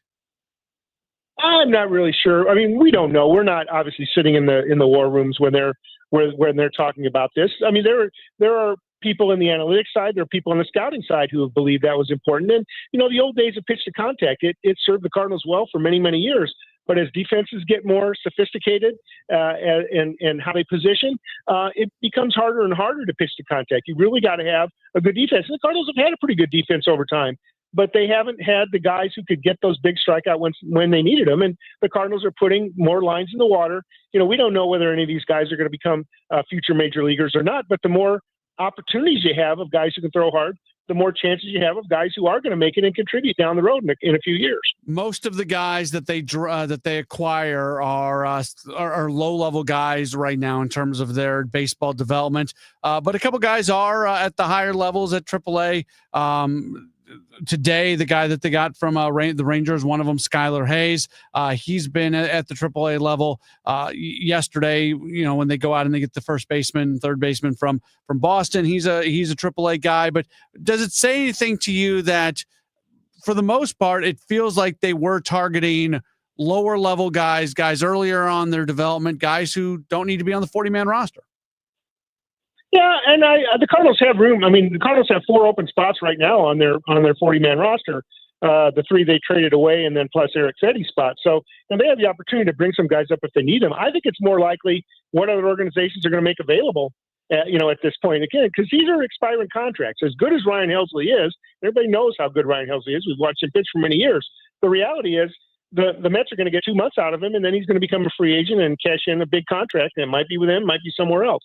So you have to be realistic in terms of the guys that the Cardinals got. I think Blaze Jordan, the guy that you mentioned from the Red Sox, is an interesting guy.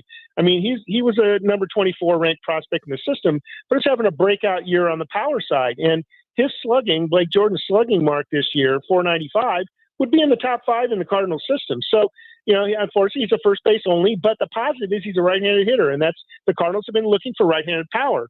And you think, well, Lucan Baker hasn't really been able to step up, so maybe Blaze Jordan can find a spot among the scrum between first base and DH, which is already Wilson Contreras and Ivan Herrera and Burley. They're all kind of in that mix.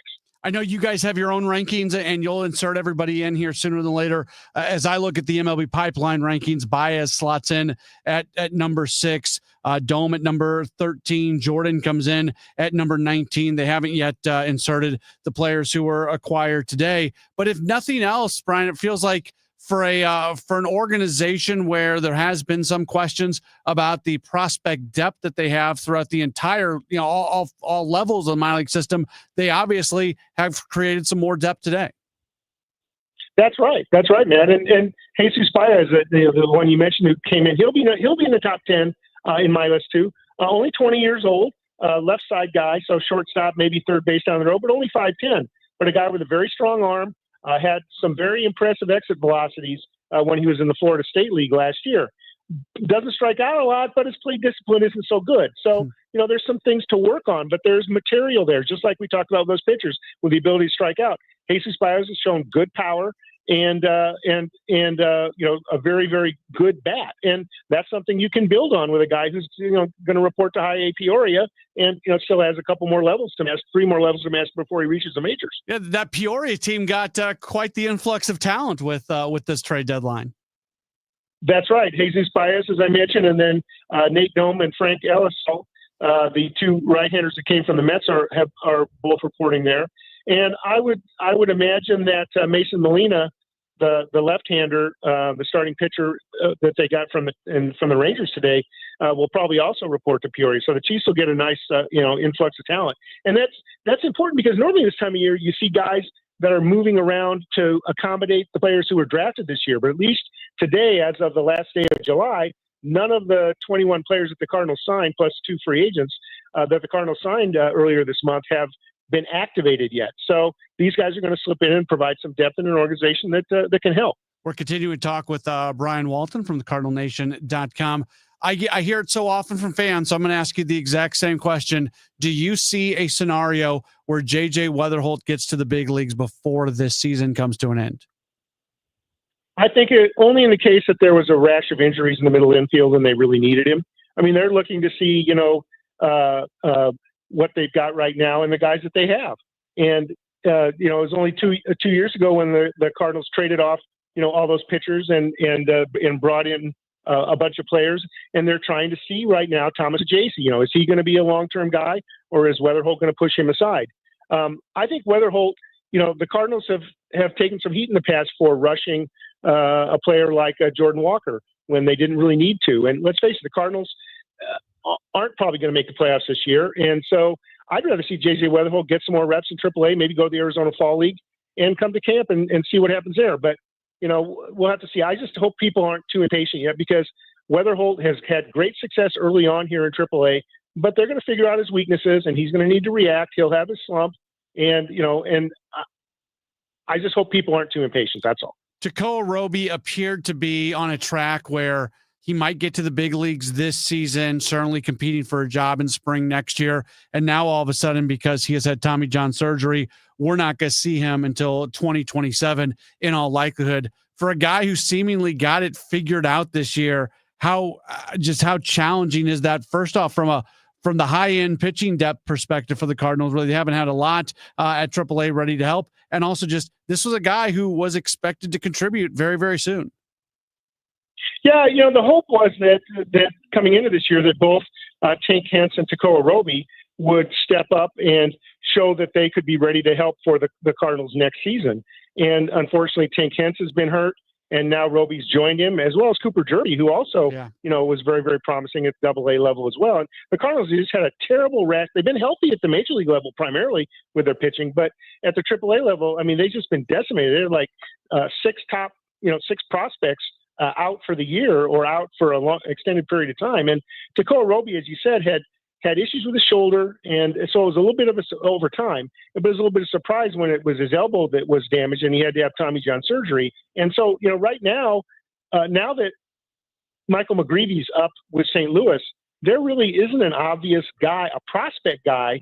Now they've had some guys that they picked up off the scrap heap, Taylor and Wilkerson, that have pitched okay, but they're short-term solutions. And so the Cardinals need to get healthy in their starting pitching side in the minor leagues because they've been struggling here because of all these injuries. Do you still view Tank Hence as an eventual starter, or have you shifted to looking at him as more of a reliever at the big league level? Well, I think the latter. Tank Hence was drafted with Jordan Walker and Mason Wynn, and they were all high schoolers. Now, granted, a pitcher is going to develop differently than a hitter, but Tank Hence has had such an injury history. He hasn't really been able to get over about 80 innings, and I think if they could get him back and he could maybe go in shorter bursts, maybe that can help him, because both in the case of Hence and Roby, they've been on the 40-man roster, and you lose a whole year here and a whole year there, pretty soon their 3 option years are used up, and they're to the point where you've got to make a decision whether to keep him on the major league roster. Now, I'm getting ahead of myself here, but the point is, Hence is still back in AA. He hasn't thrown an inning in AAA yet. At least Roby got up and made a half a dozen starts. So, first of all, they got to get these guys healthy, and we'll see what the new Cardinals player development folks does does with them at some point. But, it's not good if guys are only good in a short burst and then they spend the majority of the season on the injured list. Brian Walton does a fantastic job running the website, thecardinalnation.com. He and his staff are incredible with what they do on the minor league reports, the rankings, everything. Check it out for yourself, thecardinalnation.com. Brian, and follow him on Twitter as well, B_Walton. Brian, we always appreciate your time. Looking forward to talking to you again down the line. You got it, Matt. Very good. That's Brian Walton joining us on the program. One more break. We'll come back. We'll wrap up hour number one. In the final hour, we'll talk with Kevin Wheeler. We'll talk Kyle Reese. We got a lot to get to, and we'll continue to take your comments as well on Major League Baseball trade deadline day. It's a Graybar Sports Open Line on KMOX. The KMOX City SC Soccer Showcase, presented by Michelob Ultra. Heads to Hot Shot Sports Bar and Grill on Lindbergh Thursday, August 7th. A limited number of fans can get an autograph or a picture with City SC defensive midfielder Jake Gerwood-Wright. Register to win great prizes. Enjoy great food and a cold drink. Hot Shots on Lindbergh, the place to be Thursday, August 7th from 6 to 8 p.m. for the City SC Soccer Showcase, presented by Michelob Ultra. For more info, KMOX.com/events. You've heard me talk about i3 Broadband. I love talking about them. They've been my home internet provider longer than I've been talking about them because somebody told me about them. And I believed them, and I got them into our home, and I said, wow, this is the most reliable. This is the fastest. And from a price standpoint, this is the best internet I've ever had. So that's all I really need to say. You want fast internet? i3 Broadband. You want reliable internet? i3 Broadband. You want internet that you're not going to pay for every month and go, why am I spending this money on this? Well, i3 Broadband. Everything's underground. They come in, they put a wire down, and then like 2 days later, they come in and they bury the wire. The good thing about that is when I take my walks or my jogs around the neighborhood, I can always see when homes are adding i3 Broadband, and that puts a smile on my face, and it's always there. I always see more and more homes. You should be one of those homes as well. See if they're available in your neighborhood. All you got to do is head to their website, i3broadband.com. You put your address in, and it will tell you if they're available. If you've done that before and they weren't, keep doing it. They're always adding new neighborhoods. They're a relatively new company into the market. i3broadband.com. It's the best home internet you can get.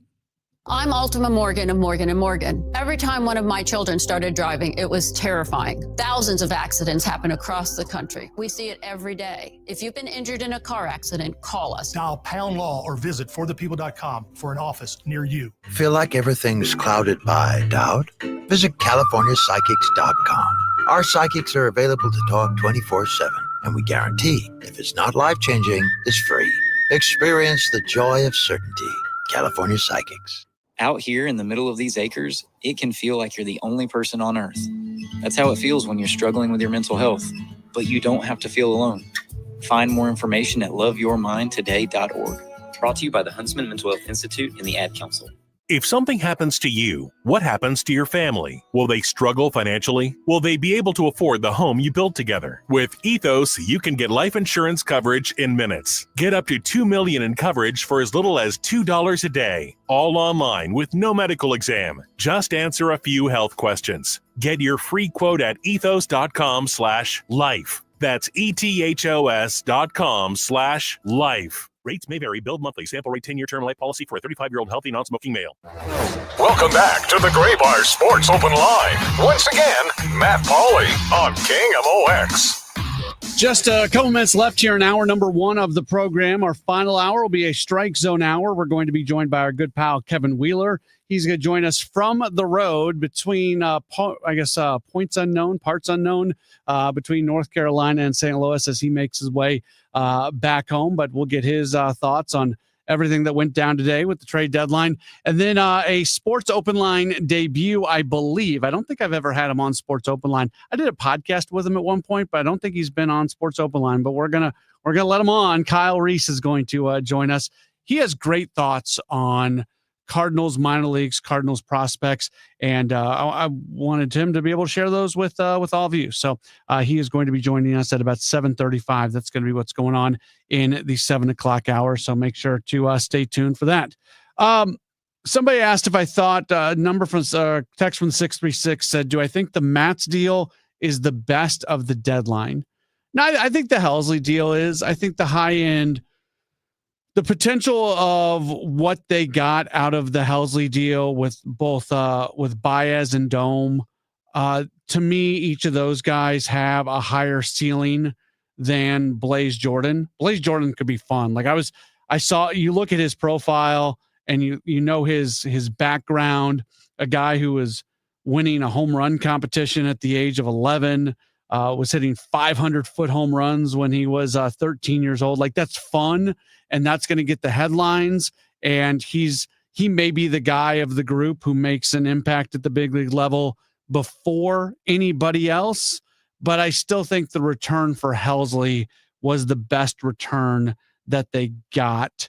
I'm fine with all of it. I'm still kind of learning about the guys that they got today for Phil Maton. They got a couple pitchers, a lefty in Mason Molina. Hey, he's got the right, he's got the correct last name for the Cardinals organization. Mason Molina. He's a guy who's been pitching single A, and then Skylar Hales. Each of those guys were in the lower portion of the Rangers' top 30 prospects, according to MLB Pipeline.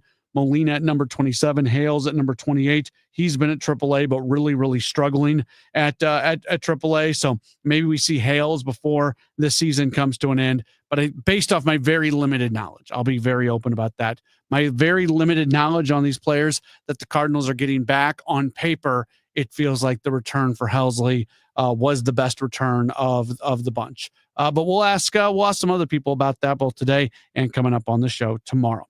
More after the 7 o'clock news. It's Gray Bar Sports Open Line right here on KMOX. We can get more sleep, we can get more sun, and we can get more exercise, but the one thing we can't get more of is time. It's time to eliminate the one phrase that could be holding you back from reaching your retirement goals. I'll take care of it tomorrow. It's time to pick up the phone and make the call to Gary Goldberg and the team at Financial and Tax Strategies, 314-991-9005, or online at checkwithgary.com. Investment advisory services offered through Centaurus Financial, Inc., an FFC registered investment advisor. Insurance and annuities offered through Gary Goldberg, NPN number 918615. It's Tom Ackerman. I've been talking about it for years because we've been enjoying it for years, and that is Innsbrook. Innsbrook Resort, Innsbrook-resort.com. What a place. And the home values have increased 105% in the last 5 years, so it's a great return on investment. The new Sonnenhaus houses are available this year. The modern exterior of a treehouse with cozy interior elements of a cottage. Innsbrook-resort.com. Wesley Financial Group is not a law firm.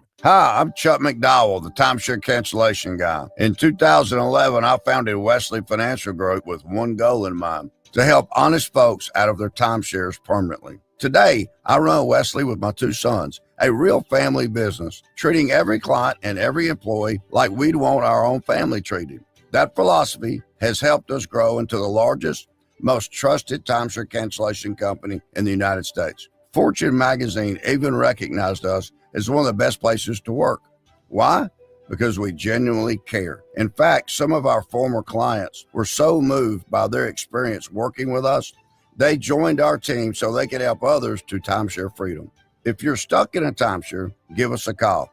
Let our family help your family. Call Wesley now for your free timeshare exit kit. 800-885-9700. 800-885-9700. That's 800-885-9700. Hey guys, Glover here from my good friends at Ophthalmology Associates. So my doctor is Dr. Greg Birdie, and he's my doctor and he is my friend. He is a very, very good, very thorough doctor. His longtime partner, Dr. Malhotra, Dr. Royer, Dr. Brusati, they are the doctor's doctors. Why do they call them this? Because about 250 local and regional doctors go to the doctor's doctors for their eye care. Now, are their eyes more important than yours? No, of course not. But it's a real indicator that they are legit when other doctors go to them when they could go anywhere in the world for their eye care. Whether you're there for a comprehensive exam or you're there for a surgical consultation on LASIK or cataracts, you're going to be treated with respect and professionalism every single time. Call 314-966-5000 or log on to youridoc.com. That's 314-966-5000 or youridoc.com for the fine doctors at Ophthalmology Associates and the Cornea and Laser Vision Institute. 314-966-5000 or youridoc.com. You're listening to Leaf Filter Radio, and the guru of gutter protection himself, Chris Coonahan, is here to take your most pressing leaf-related questions. Hey, everybody, Chris here. I understand we have Ron on the line. Ron, where are you calling from? Uh-oh. Ron, are you calling from a ladder? Well, I was. I wanted to ask Chris what I need to do to get my gutters ready to have leaf filter installed. Oh, Ron, you don't have to do anything. A Leaf Filter Trusted Pro will come out and clean out your gutters, realign and seal your gutters, and install Leaf Filter, America's #1 gutter protection system. So I didn't need to get on this ladder? Ron, Leaf Filter Trusted Pros are in your neighborhood and ready to help. Just visit leaffilter.com/deal to schedule your free gutter inspection and get up to 30% off. Thank goodness. What was that site?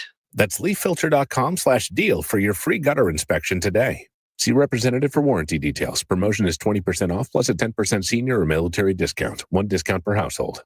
News, talk, cards. KMOX AM St. Louis. KMOX FM Hazelwood. Always live on the free Odyssey app.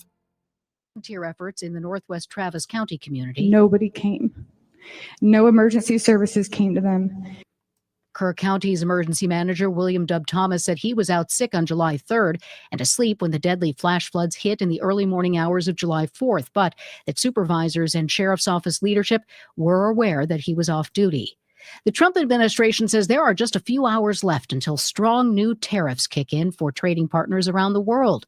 CBS's Erica Brown on Capitol Hill. As President Trump's trade deal deadline quickly approaches, he's announced a 90-day pause on higher tariffs from Mexico to allow negotiations to continue. But other trading partners who haven't reached a deal will see increased tariffs kick in on Friday.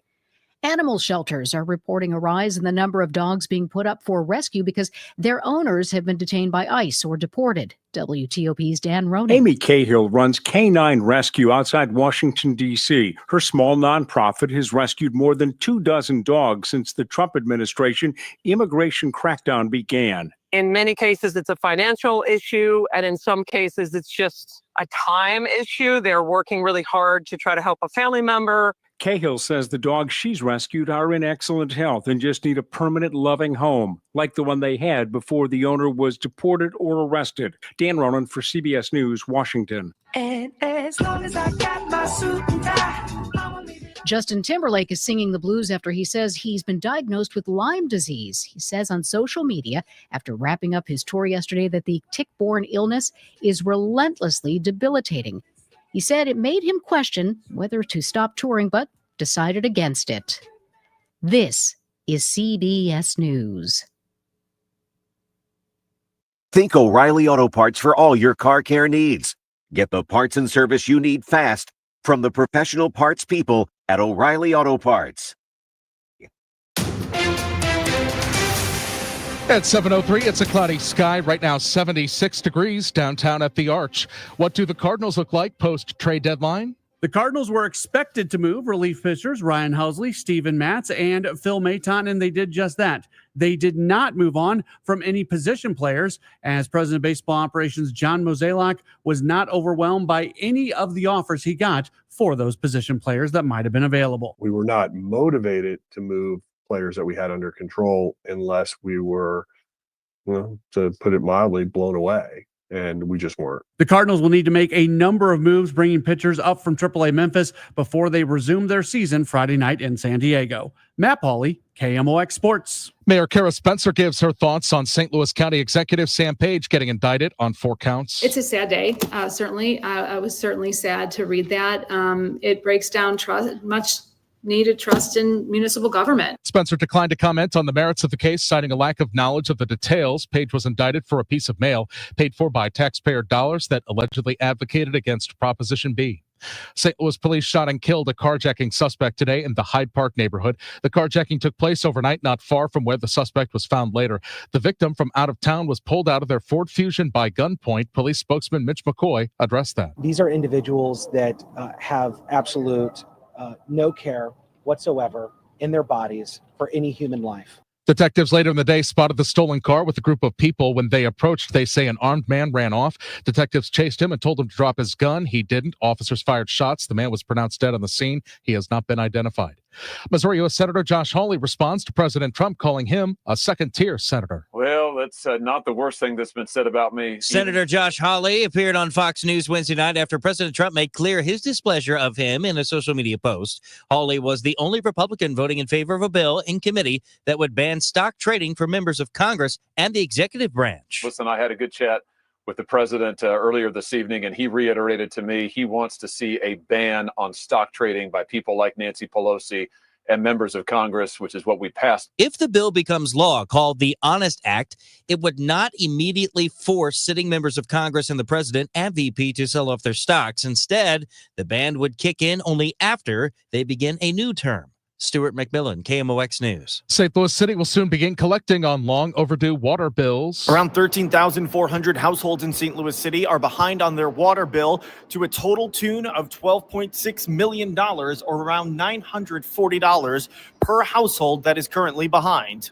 Water Commissioner for St. Louis City, Niraj Patel, tells KMOX in about a month, that moratorium will be lifted. The one that was instituted back in 2020 is lifted on September 1st. Our plan is not to go out there and shut all our water customers off, who have delinquent balances. Patel says those impacted by the tornado from May will be exempt from the moratorium being lifted. He also says that they will not be immediately implementing water shutoffs on people who are behind, but instead working to get them on repayment plans, which he says will be generous and long-term plans. In St. Louis City Hall, Sean Malone, KMOX News. For tonight, skies clear out. Nice evening, 64 for the low. For tomorrow, summer weather, wonderful for a change. Sunny sky, low humidity, excellent temps, high of 82. For tomorrow night, clear sky. For Saturday, Sunday, sunshine, low humidity, high 83. Right now, we've got 76 in St. Peter's and Florissant and downtown at the Arch. The feels like it's just 74. I'm Michael Calhoun, KMOX News. Welcome to the Strike Zone, presented by Gray Bar. Gray Bar, your distributor for electrical and datacom needs, on the voice of the Cardinals, 104.1 FM KMOX. It is a Strike Zone hour of a Gray Bar Sports Open Line right here on KMOX. This guy took a few days off, but he really didn't, because he's been on the Dave Glover show every day, and now we're making him come. Not making the strong word. We're asking, and he's obliging to come on Sports Open Line as well. We've missed talking to him on the Redbird Rush Hour every day. It's our good friend Kevin Wheeler, who is somewhere between North Carolina and St. Louis right now. Hi, Kevin. How's it going? Yeah, I think I'm in Illinois. No, I am. I'm a couple hours away from being back home. Not too far. It's been a long day in the car, but at least I had trade deadline stuff to listen to all day. Yeah, I woke up this morning and the first thing I saw was a tweet from Bob Nightingale that said, the Cardinals are open for business and teams are interested in Alec Burleson, Lars Nootbaar, and Brendan Donovan. I was like, this might be an interesting day. And then at 4:59 p.m., they get the deal done for Phil Maton, and that was it. Yeah, not shocking. I wonder if some of it, Matt, was that, they were Oh, no.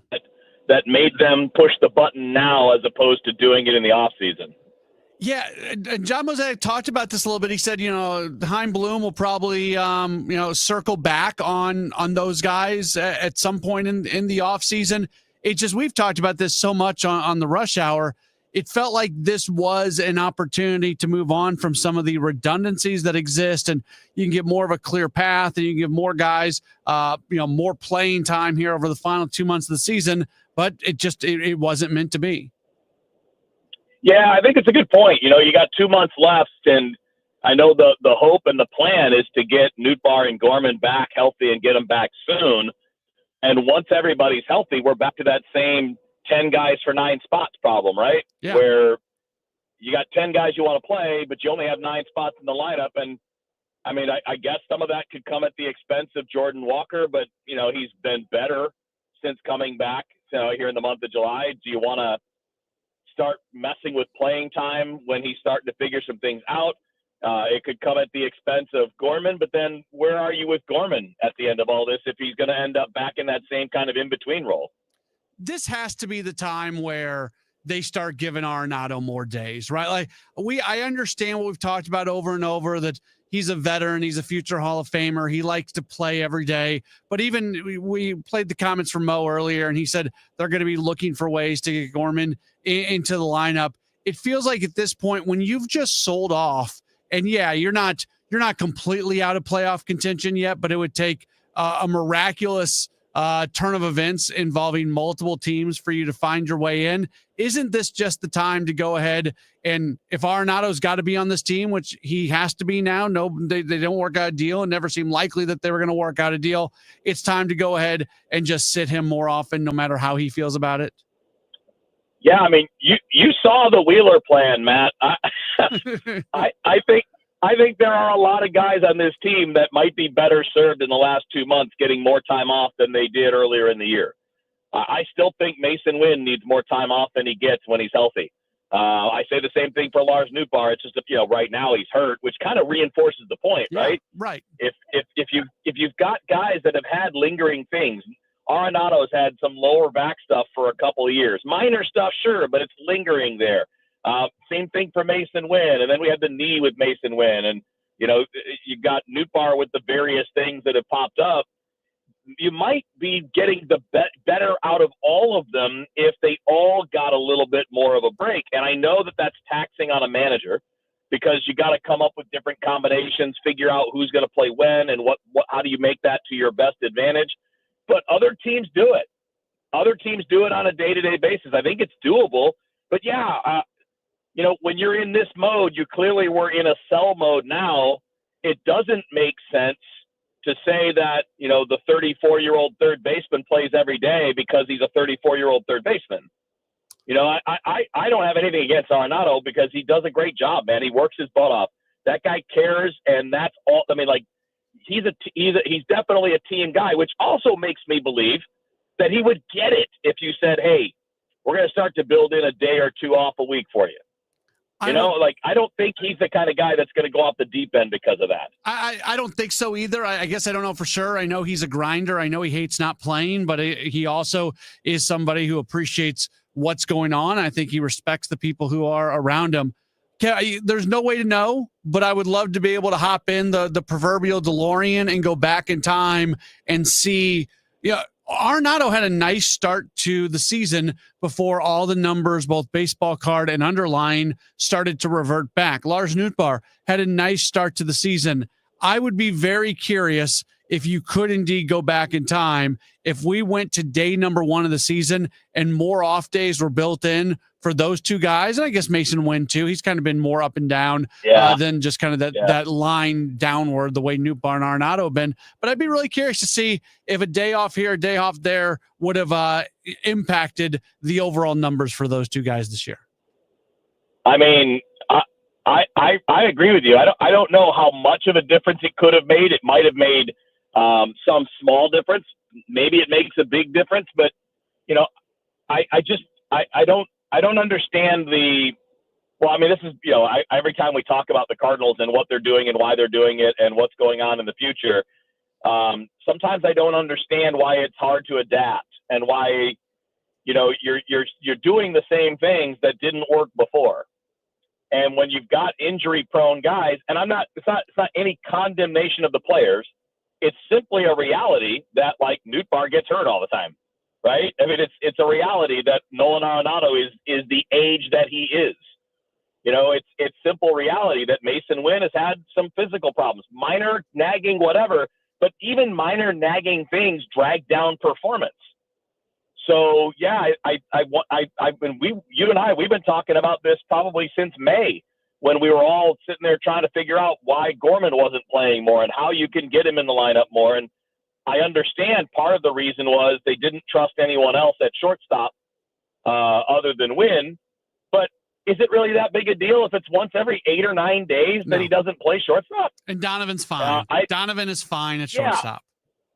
Yeah, I mean, it's I think sometimes the Cardinals, I think you're the one that puts us this way, Matt. A lot of times they're operating out of the fear of what could go wrong. Yeah. And I mean, okay, it could go wrong, but it also might be fine. The return so far of what we know. So Jesus Baez comes in, MLB Pipeline, placing him number 6 on the Cardinals' top 30 prospects. Nate Dome comes in. MLB Pipeline has him at number 15 now. Blaze Jordan slots in at number 19. The two pitchers that they got today from the Rangers, Mason Molina and Skylar Hales, they have not yet been inserted into the Cardinals top 30, but they were number 27 and number 28 on the Rangers top 30. So I'd assume they'll probably end up in the Cardinals top 30 as well.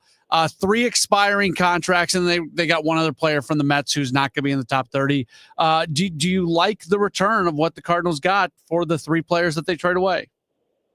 I mean, I wouldn't throw a party over it, but it's about what I expected, right? I mean, we've talked about this stuff for weeks, and a lot of the people that we interacted with, a lot of fans that are fans, Cardinals fans, not our fans. We don't have fans. We have hecklers. Yeah. You were listening to my show last night. Yeah, but like a lot of people built up this expectation that they would get like a top 100 prospect for Helsley. That was never going to happen. It was never going to happen. So what? And one thing that I got baseball friends, like friends who are fans of all kinds of teams all across the country. And the one thing I always tell them is prospect rankings are great. I love them. They're very helpful for us to understand like what a player is, where they fit, what their strengths are, all that stuff. But that doesn't mean that that's how every team sees them. Every team grades and evaluates prospects and players on their own scale, using their own metrics and their own scout's eyes and all of that. So while we can look at something and say, well, I don't understand why they only took the 8th best prospect. Well, they might think he's better than that. And, if you're saying, well, why couldn't you beat another deal? Well, maybe you could in theory if we were all using MLB.com's rankings to just match rankings. But another team might look at another player and think less of him or more of him than you do. So it's really hard when we don't have, like the teams are not, there's 30 different ways that teams evaluate players. So when we do this, it's important to just kind of understand what are the things that can make a player valuable? Well, high velocity arms, power bats, elite defense, an elite spin rate on a breaking ball or whatever. And that's really what teams are trading for, is more characteristics and traits and less the player's prospect ranking. Yeah, but even from a ranking standpoint, Jesus Baez went into the season on the Baseball America top 100. He has since fallen out, but 3 months ago, he was a top 100 level prospect. That's pretty good. That's more than what a lot of teams are going to get. Totally agree. I mean, there's absolutely nothing wrong with that return. And he's the right age, I think, too, right? The last thing they needed was another player, barring like the acquisition of a high-end player or maybe a guy that could be in their rotation next year. Like, that's the right time frame. You wanted somebody that falls in just behind the guys like Sajasi and Weatherholt that you already have creeping up towards the major leagues. And this guy, is in high A ball. He's probably 2 years away from being in your conversation. And in 2 years, a lot can change about both the team and the player. Yeah, he's probably not a shortstop. I saw people getting, their what's in a bunch because the Cardinals acquired a shortstop, and that's where you remind people, if you're 20 years old and you're playing shortstop in the minor leagues, maybe that means you're going to be a shortstop, or more probably, it just means that you're a pretty good athlete. Yes, exactly. And that's why teams draft so many damn shortstops and why when they get a chance to acquire them. So basically, if you can play shortstop, you can play every position on the field except catcher, and maybe even catcher, because you'd have the hands to do it, right? And certainly the arm strength to do it. But they don't. The two positions are very different, so it's not necessarily that. But if you can play short, you can absolutely play all the other infield positions, and you can play the outfield. So and what matters with Baez is the power. He hasn't gotten to it in games this year to match what you would say the scouts grade him on as power. But again, for somebody 20, that's not that unusual. He's also been in at least one pitcher-friendly league so far this year. So, there are a lot of other things that go into that. But again, you traded for the tool that you hope will be a guy that hits the ball over the fence with some regularity, who's athletic enough to play shortstop now, which means you could use him where you need him. Speaking of home runs, Cardinals fans are already really excited about Blaze Jordan. He has prodigious power. There are some things that he needs to work on, especially swing decisions. But if nothing else, this is a fun player to bring into the organization. He's an interesting dude. I mentioned to you earlier on DGS, but this guy's been a phenom since he was like 12, 13 years old. Like, this guy was in home run derbies hitting 450-foot homers when he was 13. Now, keep in mind, he was doing that with juiced up bats. Like that, you're not doing that with the college bat or with a wood bat. That's with those like drop 10, drop 8 kind of really hot metal bats that nobody is allowed to swing at any higher levels for a good reason, because they're dangerous. But still, he was 13. You know what I mean? And he was a big 13, right? He was a really big boy. And that's one of the concerns about him is, at least as a prospect that's developed, he's had good arm strength in the past, but he doesn't move great, even though he's been able to stay at third for most of his time. But the bat can be really interesting. For a guy that has high exit velos, he doesn't strike out very much. And that can be a sign that he's just swinging at too many pitches, right? Like he's sacrificing some of that power for contact. And if he can figure out how to stop doing that, you can get a productive player. And I know I mentioned it. They're not the same player. Alec Burleson can play the outfield. Blaze Jordan cannot. And Burleson's a lefty and Jordan's a righty. But there's some similarity to their hitting profiles. And we've seen Burleson make some improvements in that regard this year. Yeah. And let me finish you off with this, because it goes to Blaze Jordan being better at swing decisions. Now that the draft is in the books, and now that the trade deadline is in the books, and an influx of young talent have come into the organization, this is where we can really start to judge this new regime of player development on what they can do and what they were brought here to do. I mean, you can see it in the types of players that they're acquiring, right? I mean, Jordan's a high exit velo guy. Baez is a power guy. In the draft, it was a lot of power arms, which hadn't always been the case for the Cardinals. So, yeah, I think you could say that Chaim Bloom, and not just Bloom, but all of his guys with influence in the organization and player development, you can see that their fingerprints are on all of this. They absolutely are. Kevin, safe travels the rest of your way into St. Louis, and we'll see you in studio tomorrow.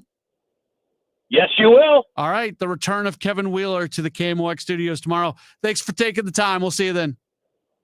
Glad to do it, buddy. We'll see you tomorrow. All right. Very good. That's Kevin Wheeler joining us here on a Gray Bar Sports Open Line. It is a strike zone hour here on KMOX. What's on Deck is presented by Chesterfield Fence and Deck. The sign you have the very best. Cardinals do get back at tomorrow. The roster is going to look different. John Mozeliak, you heard him say earlier, they've already made the decisions on what Memphis players are going to be brought up, what pitchers, what relief pitchers are going to return to the team starting tomorrow.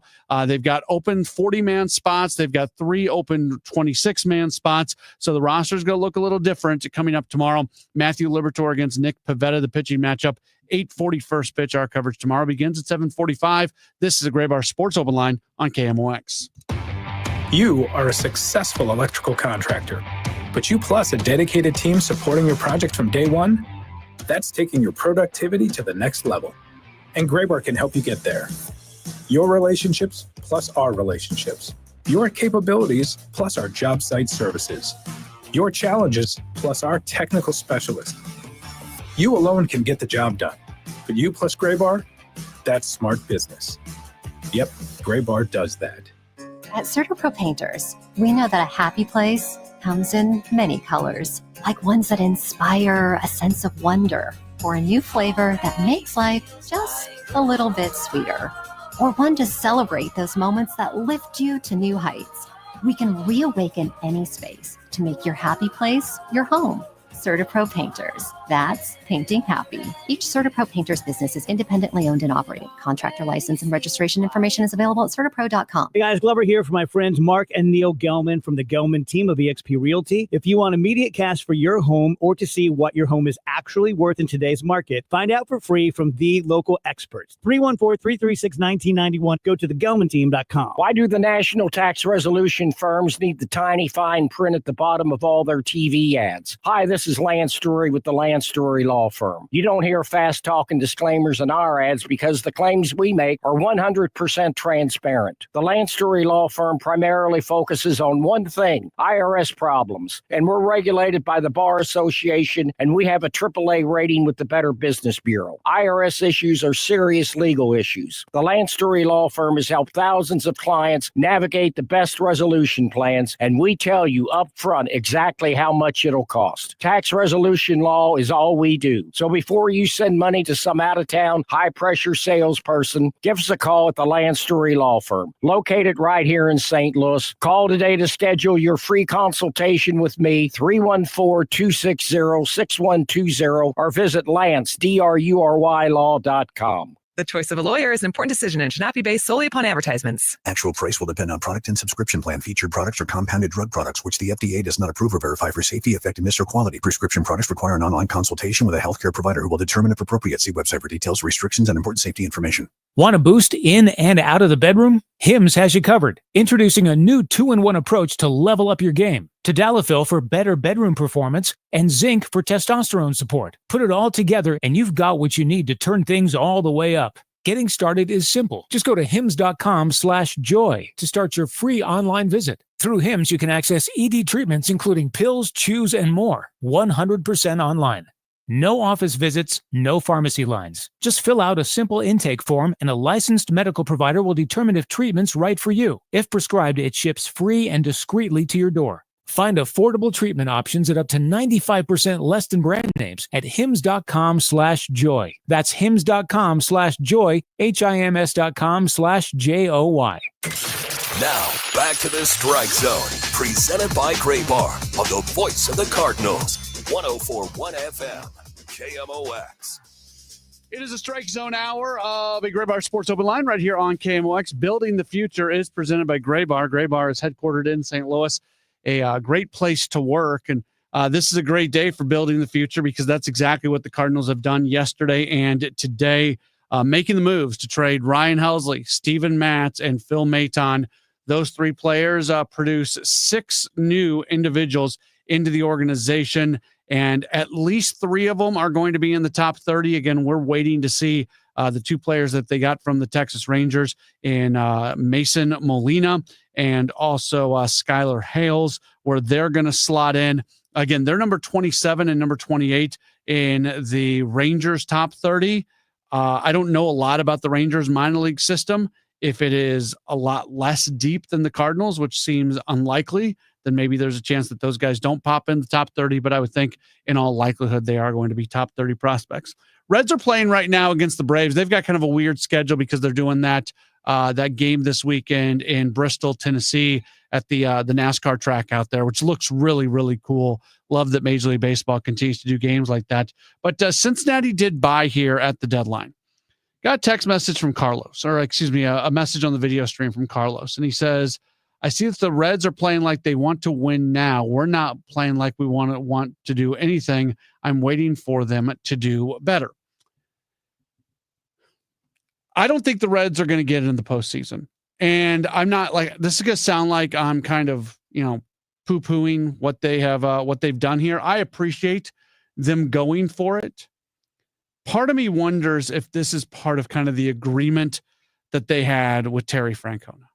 You get Terry Francona to come out of retirement and you are the team that's the first team out in the wild card race and kind of within striking distance. It's almost like, well, we told Francona that we would do some things that we haven't done recently because the Reds have not shown a commitment. Right now, as we talk, it's 7:28 p.m. on July 31st. The Reds are 3 games back of the Padres in the wild card race. For any team, and I talked earlier about the fact that I don't think the Cardinals are going to be a playoff club, but the door isn't completely closed.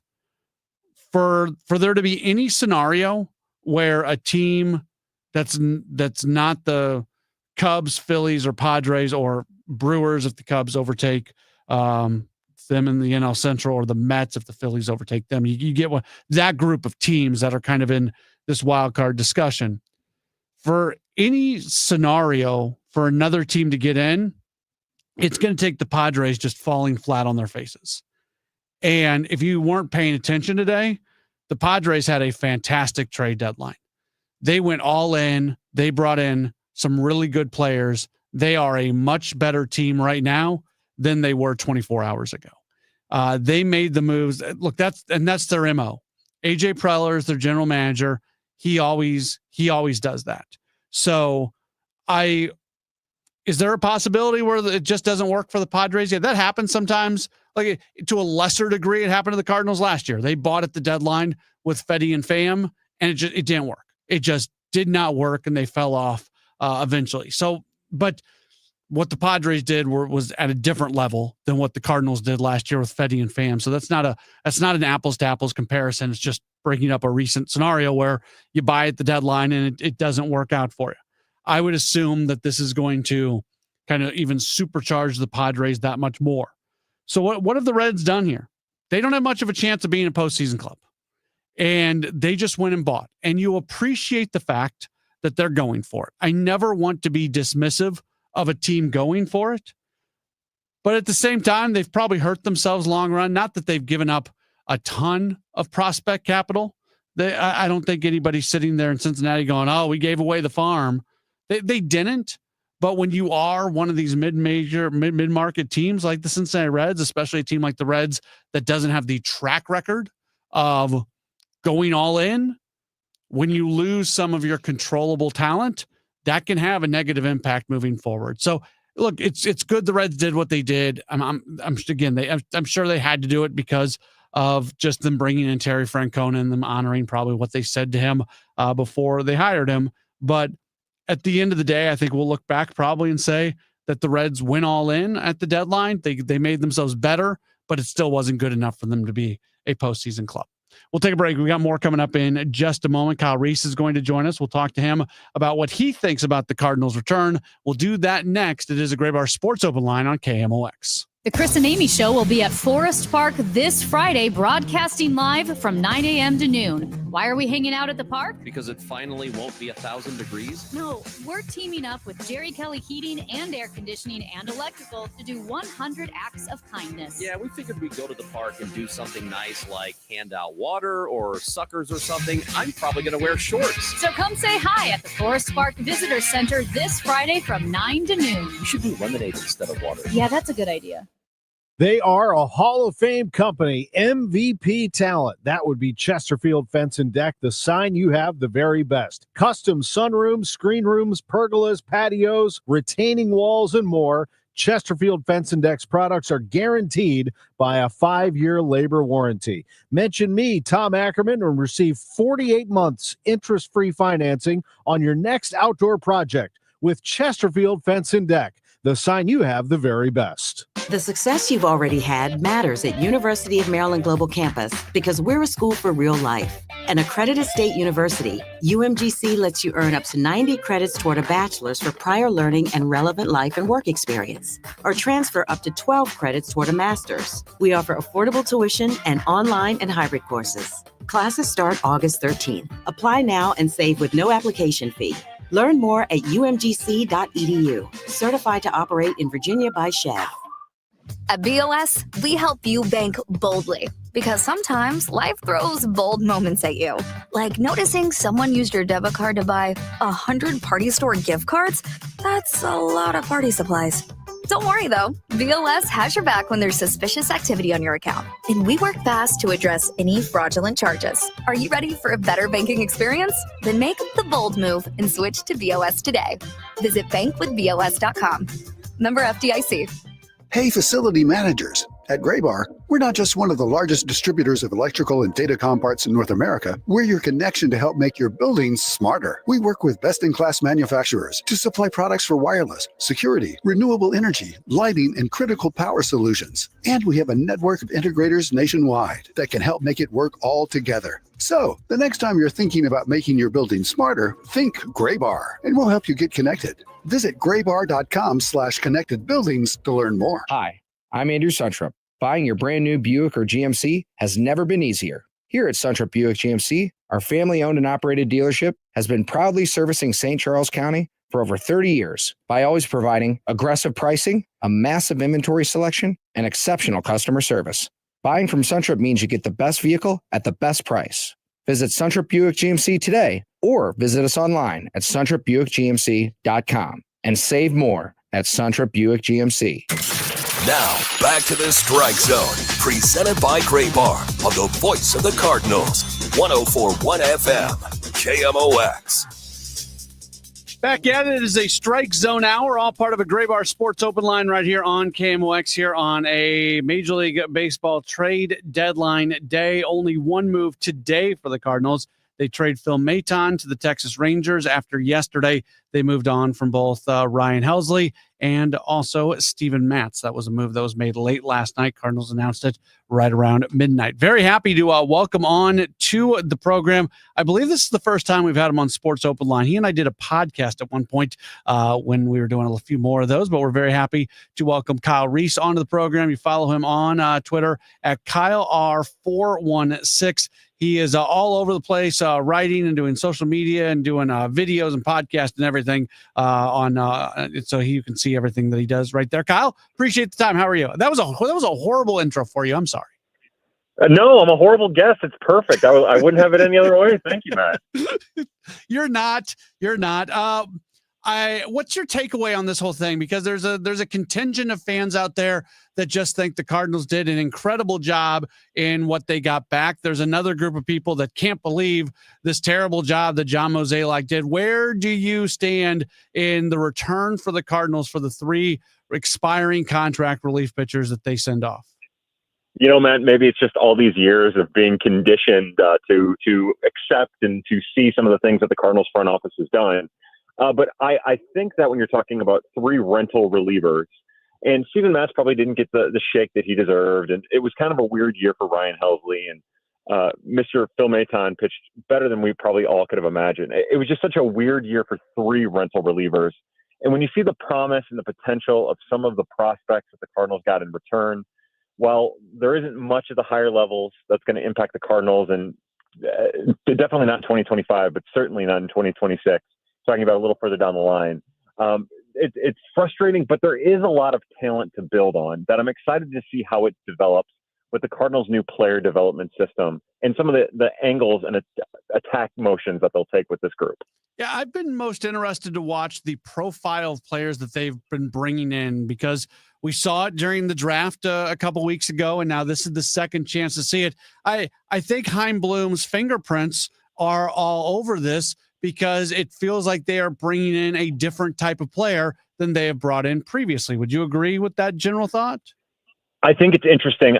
In the 2024 draft, we started to see the Cardinals do some interesting things when Chaim first came in as an advisor.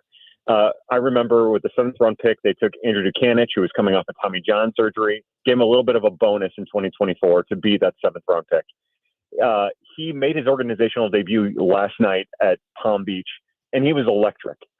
He throws a high velocity fastball, and I think, of course, with a couple of really good breaking pitches. And I think Dukanich was kind of the precursor to what we saw in the 2025 draft, and also what we've seen so far out of the deadline, what we saw at the deadline. And it's been really interesting to see that meld with some of the old philosophies that the Cardinals scouting department would highlight in drafts and at the trade deadline. Interesting release characteristic fastballs. Most of the time it was sinker back with the old player development. Now it's really interesting 4-seam fastballs to go along with some really great breaking pitches or potential to build on breaking pitches, and release characteristics that this new player development group has some history developing. So I think that there is some it definitely has Chaim Bloom's fingerprints on it, but I think it extends more to the way that the player development group, which of course was brought in by Chaim Bloom, but the way that the player development group and the scouting staff are working together, trying to find ways to capitalize on maybe some outlying traits that other organizations aren't necessarily keying in or looking for. It's interesting. Are you a Chaim Bloom believer? Like, do you think that this is a guy who's going to fix? He's got a track record in terms of what he does with the minor leagues. The major league track record is he didn't really get a chance in Boston. We saw what he did in Tampa. What are your expectations as this is one of these moments where it feels like he's starting to take more control over this team? I don't know if I have expectations. I don't want to have expectations. I don't want to react just yet. I think that the Cardinals need to put themselves in a position where these trade deadlines, especially two of the last three that we've had, and even if you want to count the 2024 trade deadline with, Fetty and Edman and Pham and that trade, I think the most important thing is that the Cardinals just get in a position where these are stories of the past. These are deadlines of the past. And they work to be that explosive big get at the deadline. And I don't know if I know enough, even with looking at his history with Tampa Bay or looking at his history with Boston. I don't know if I know enough or I've seen enough to feel comfortable having an expectation. I think the Cardinals' bottom line expectation should be, how do we stay the top team in the NL Central every year? And if we're not the top, battling for the top spot. That's what this market demands. That's what the market size, when you extend, thanks a lot to the Mighty Mox, KMOX, all of these years that have helped grow the Cardinal fan base outside of the St. Louis area. That's what they demand, and that's what I would say they deserve. So I'm not going to put expectations. I'm going to learn as he takes a prominent role come November. And I'm not going to assume that all of the good moves that happen leading up to that are because of him, and all the bad moves are because of Mo and his group. So I know it's kind of a throwaway answer, maybe a little bit less to the point, but I don't think that we know enough about how he's going to operate with the financial restrictions of the DeWitts to have faith or to not have faith. There's more depth to the minor league system now, and the prospect system. MLB Pipeline has Baez at number 6. Dome comes in at number 15. Jordan comes in at number 19. They've not yet placed the 2 pitchers that they got from the Rangers today, but each of those guys were towards the lower portion of the top 30 for the Rangers, so they're likely to be top 30 guys for the Cardinals as well. How important is it that they do continue to add to the overall depth of what they have in the minor leagues? Yeah, I would say that's the most important thing. And to continue to get these players with interesting outlier characteristics. Outlier characteristics, one of the words that Randy Flores used after the draft. They're finding pitchers with good fastballs, outlier fastballs. They're finding pitchers with interesting release traits, with outlier sliders. Like I think of Ethan Young, the 5th round pick out of ECU, or Cade Crossland, the 4th round pick, with a great changeup. They still keyed in on that. The Mason Molina, who they got in the Phil Maton deal, he has a great changeup. Needs to work on his fastball a little bit, but it's important that they keep keying in on that, especially because they've had so many pitcher injuries at the minor league level. It's the headliners, of course, Jerpy and Roby, Tink Hence going in and out of an IL stint and rebuilding his mechanics, but also Brian Holiday, their second pick, their 3rd round pick, second pick from the 2024 draft, their 3rd round pick that year. They have to have as much depth as possible. And since this player development group is going to be better at the ability to develop those traits as compared to the last player development group, it does make sense to get as many of these people in with these characteristics that they believe they can develop, and sliders that they feel like they can build on into the organization, and give them a chance to do what they call cooking, which sounds really cool. These trades, I guess I'm trying to just look at this entire deadline and look at the entire organization, see where they go from here. There seems to be more of a focus on the extended future, but at the same time, they don't move any of the position players. What have you liked to have seen? I always talk about the redundancies on the roster. There's so many darn redundancies, and it feels like this was an opportunity to maybe clear some of that up if they would have moved on for a position player. Is that something you would have liked to have seen them done, or are you comfortable with that being revisited in the offseason? Matt, for when I was writing pretty regularly for Birds on the Black, I used to have in my drafts every year a new version of what I would call a roster of redundancies. And I feel like maybe one of the most condemning things during the John Mozeliak era is pretty much since 2017, 2018, the Cardinals have kind of built these roster of redundancies where all of a sudden they have 15 left-handed outfielders on the 40-man roster, and they're all the same type of guy, and that's kind of been a recurring theme over these last couple of years. And so, to your point, ever since I've been doing these drafts that I've never published, I've always wanted them to avoid that redundancy, to capitalize on some of the depth that they have. So, without knowing what the returns or the offers were I absolutely would have loved to have seen them explore that a little further. But, for me in particular, I think Lars Nootbaar is incredibly valuable. I think Nolan Gorman is incredibly valuable. I think that trading them when they're both hurt is a dangerous game to play. But I definitely think they should have been a little bit more open to moving both of those than it sounds like they were. The other one for me, and I think I've heard you talking about this today, is Jojo Romero in particular. I find myself scratching my head, and again, maybe that's just because of how the market was. And Jojo has been incredible for the Cardinals, and it's hard to imagine the Cardinals moving forward in 2026 without Jojo Romero in the back of their bullpen. But you think about him becoming a free agent at the end of 2026, him pitching as well as he is now. What we know about the free agent relief market in the offseason, usually being slow and not very robust, this was probably your last real chance to get a real return, if such a thing existed in this market for him. And I was definitely kind of disappointed that it didn't seem like that was on the board at all. So definitely would have liked to have seen them move from some of the depth on the 40-man and the depth they have in the minor leagues, whether that being catcher or those left-handed bats or left-handed pitchers. But I guess we'll see if maybe Heim and his group get a fresh run at it in the offseason. Well, based off some of what Mo said today, it sounds like JoJo's going to get the first chance at being the ninth inning guy. So we'll see what that looks like the rest of the way. They've got 40-man flexibility right now, and they could have even more 40-man flexibility because they've got a couple minor league guys on the 40-man roster who are injured. So if they wanted to start their clock, they could get them on the 60-day injured list and create even more space. I don't think that's going to happen, but the point is 40-man issues are not that right now. And Mo also had kind of a throwaway comment today. I'll finish you off with this. He had this throwaway comment that basically said, as is normally the case in the final couple months of the season, there's going to be more 40-man churn. So that makes me feel like they are positioned to maybe move on from some of these players that are on the major league roster if they need to. I don't know exactly what that's going to look like. I just thought it was really interesting when Mo kind of threw in that comment today. Oh yeah, that definitely piqued my interest. I can't wait to see what that looks like.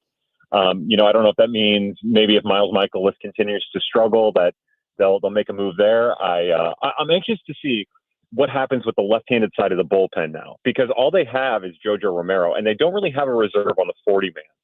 I know that they're trying to make up their mind about who these 3 call-ups are going to be to replace the 3 bullpen arms that have been traded. And I think we all kind of believe Ryan Fernandez will find his way back to the organization. He's been to the Cardinals, to the major league team.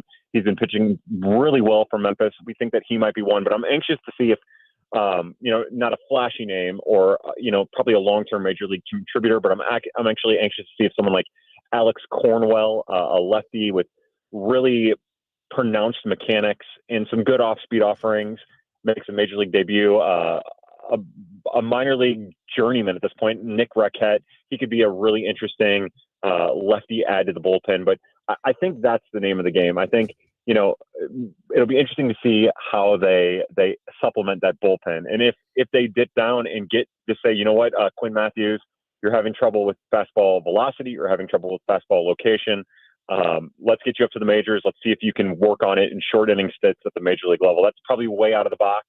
But I think if you're an organization that is probably wants to supplement their fan base with some excitement, even with the struggle, I think you're going to need to do something a little bit out of the box. And I'm anxious to see if they do something like that with Quinn or another one of their pitching prospects or hitting prospects that is exciting, whether that be JJ Weatherhold or otherwise, that is exciting, that might help energize the fan base and when things might not feel that energetic. We got a message from Jacob, and it says we got Kyle and Bernie on the same show on the same day. Now we just need it at the same time. I need that Bernie Kyle mashup episode. I'm in. Hey, look, anytime you want to have me on, this is an absolute honor and a thrill. Bernie was. I heard Bernie earlier today. He had some really great and smart comments, like he always does. When he had his own show, I was on a show. It was a blast. That would be an honor. Look, this is a true honor for me, Matt. Awesome. Well, we appreciate you taking some time. Nice work over the last couple of days. And we'll do this again at some point in the future. Sounds great. I can't wait. Thanks, Matt. You bet. Very good. That's Kyle Reese joining us. We appreciate him taking some time with us. Social media legend. How about that?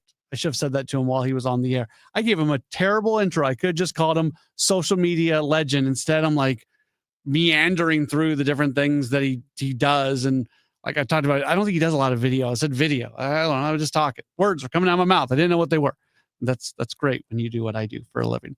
One more break. We'll come back. We'll wrap up the program. It's Gray Bar Sports Open Line on KMOX. Get ready, St. Louis. Two acclaimed performers will headline a summer finale on the Muni stage Thursday, August 28th. International music icon Diana Ross and multi-Grammy Award-winning artist John Baptiste.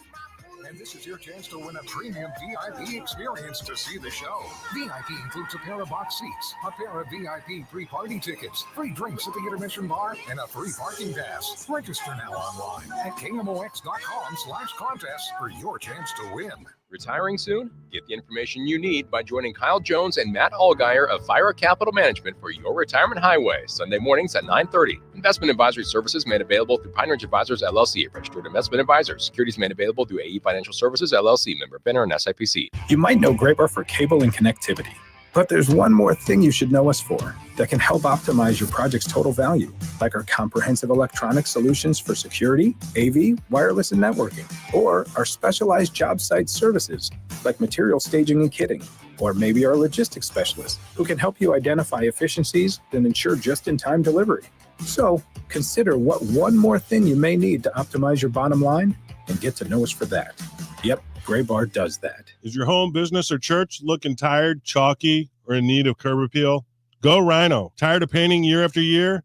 Go Rhino. Our unique 3M ceramic technology is perfect for brick, stucco, aluminum, steel, color lock masonite, and more. It's backed by our 25-year transferable warranty to not chip, crack, or peel. Great if you're staying, and even better if you're selling. Our ceramic coating allows you to maintain all of your architectural features. The decision to do vinyl will leave your home looking like a plastic moldy box. With Rhino Shield, in 15 years, your home will still have that, wow, it looks like you just got it painted. We've done large condo complexes, parking garages, pole barns, and commercial strip malls. We coat sloped and flat roofs to extend their lives too. Evaluations are free. 877-25-RHINO or 877-25rhino.com. See what we did there? Genius. Tell them, ladies. No pain, don't Rhino, go Rhino Shield. Never paint your house again. Rhino Shield. Now, back to the Strike Zone, presented by Gray Bar on the voice of the Cardinals, 104.1 FM, KMOX. So it's been a fun last few hours. Bernie and I had Redbird Rush Hour during the 5 o'clock hour. We've been doing Sports Open Line since 6 o'clock on a trade deadline day, doing nothing but talking through the Cardinals, through the deadline, and really appreciate whether I agree or disagree with your take, whether you agree or disagree with my take. Certainly have enjoyed the conversation and the different comments and things like that that have come in today, which leads me to this. Speaking of things that I disagree with, Larry sends in a message on the video stream. And Larry says, these trades are a disaster only because of the minor league and major league coaching system. Between this and a manager who destroys more careers than he has helped, this team will not be competitive for the next 5 years. I'm putting in the accentuation. We are now the White Sox in Colorado. We are now the White Sox in Colorado. This is where people who complain about the state of the Cardinals lose credibility. Because we can sit here and talk about mistakes the Cardinals have made, the players who have left and have done better things in other places. We can talk about all of that. But I mentioned this earlier, and I'll bring it back to this again. For some people, there is such an incredible disconnect of who the Cardinals are and who other teams in Major League Baseball are.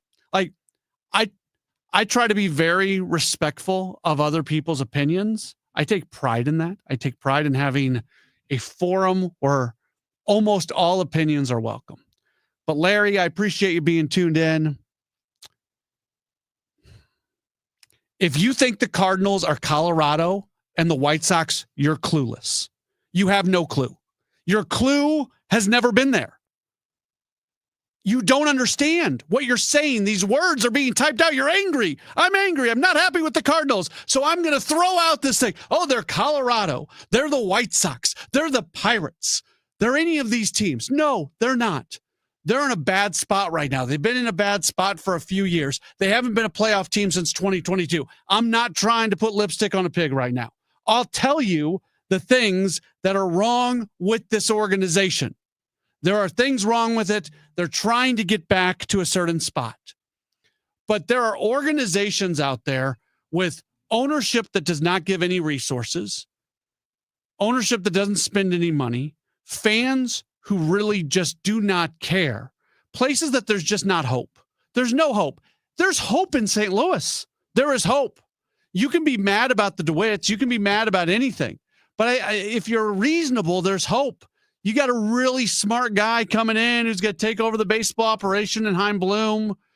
This is an organization that will state that they're going to get back to a point of spending money and things like that. There's hope. We'll see what happens. Hope doesn't guarantee results, but there's real hope. There's not hope in Pittsburgh. There's not hope in Chicago with the White Sox. There's not hope in Colorado with the Rockies. There's none of that.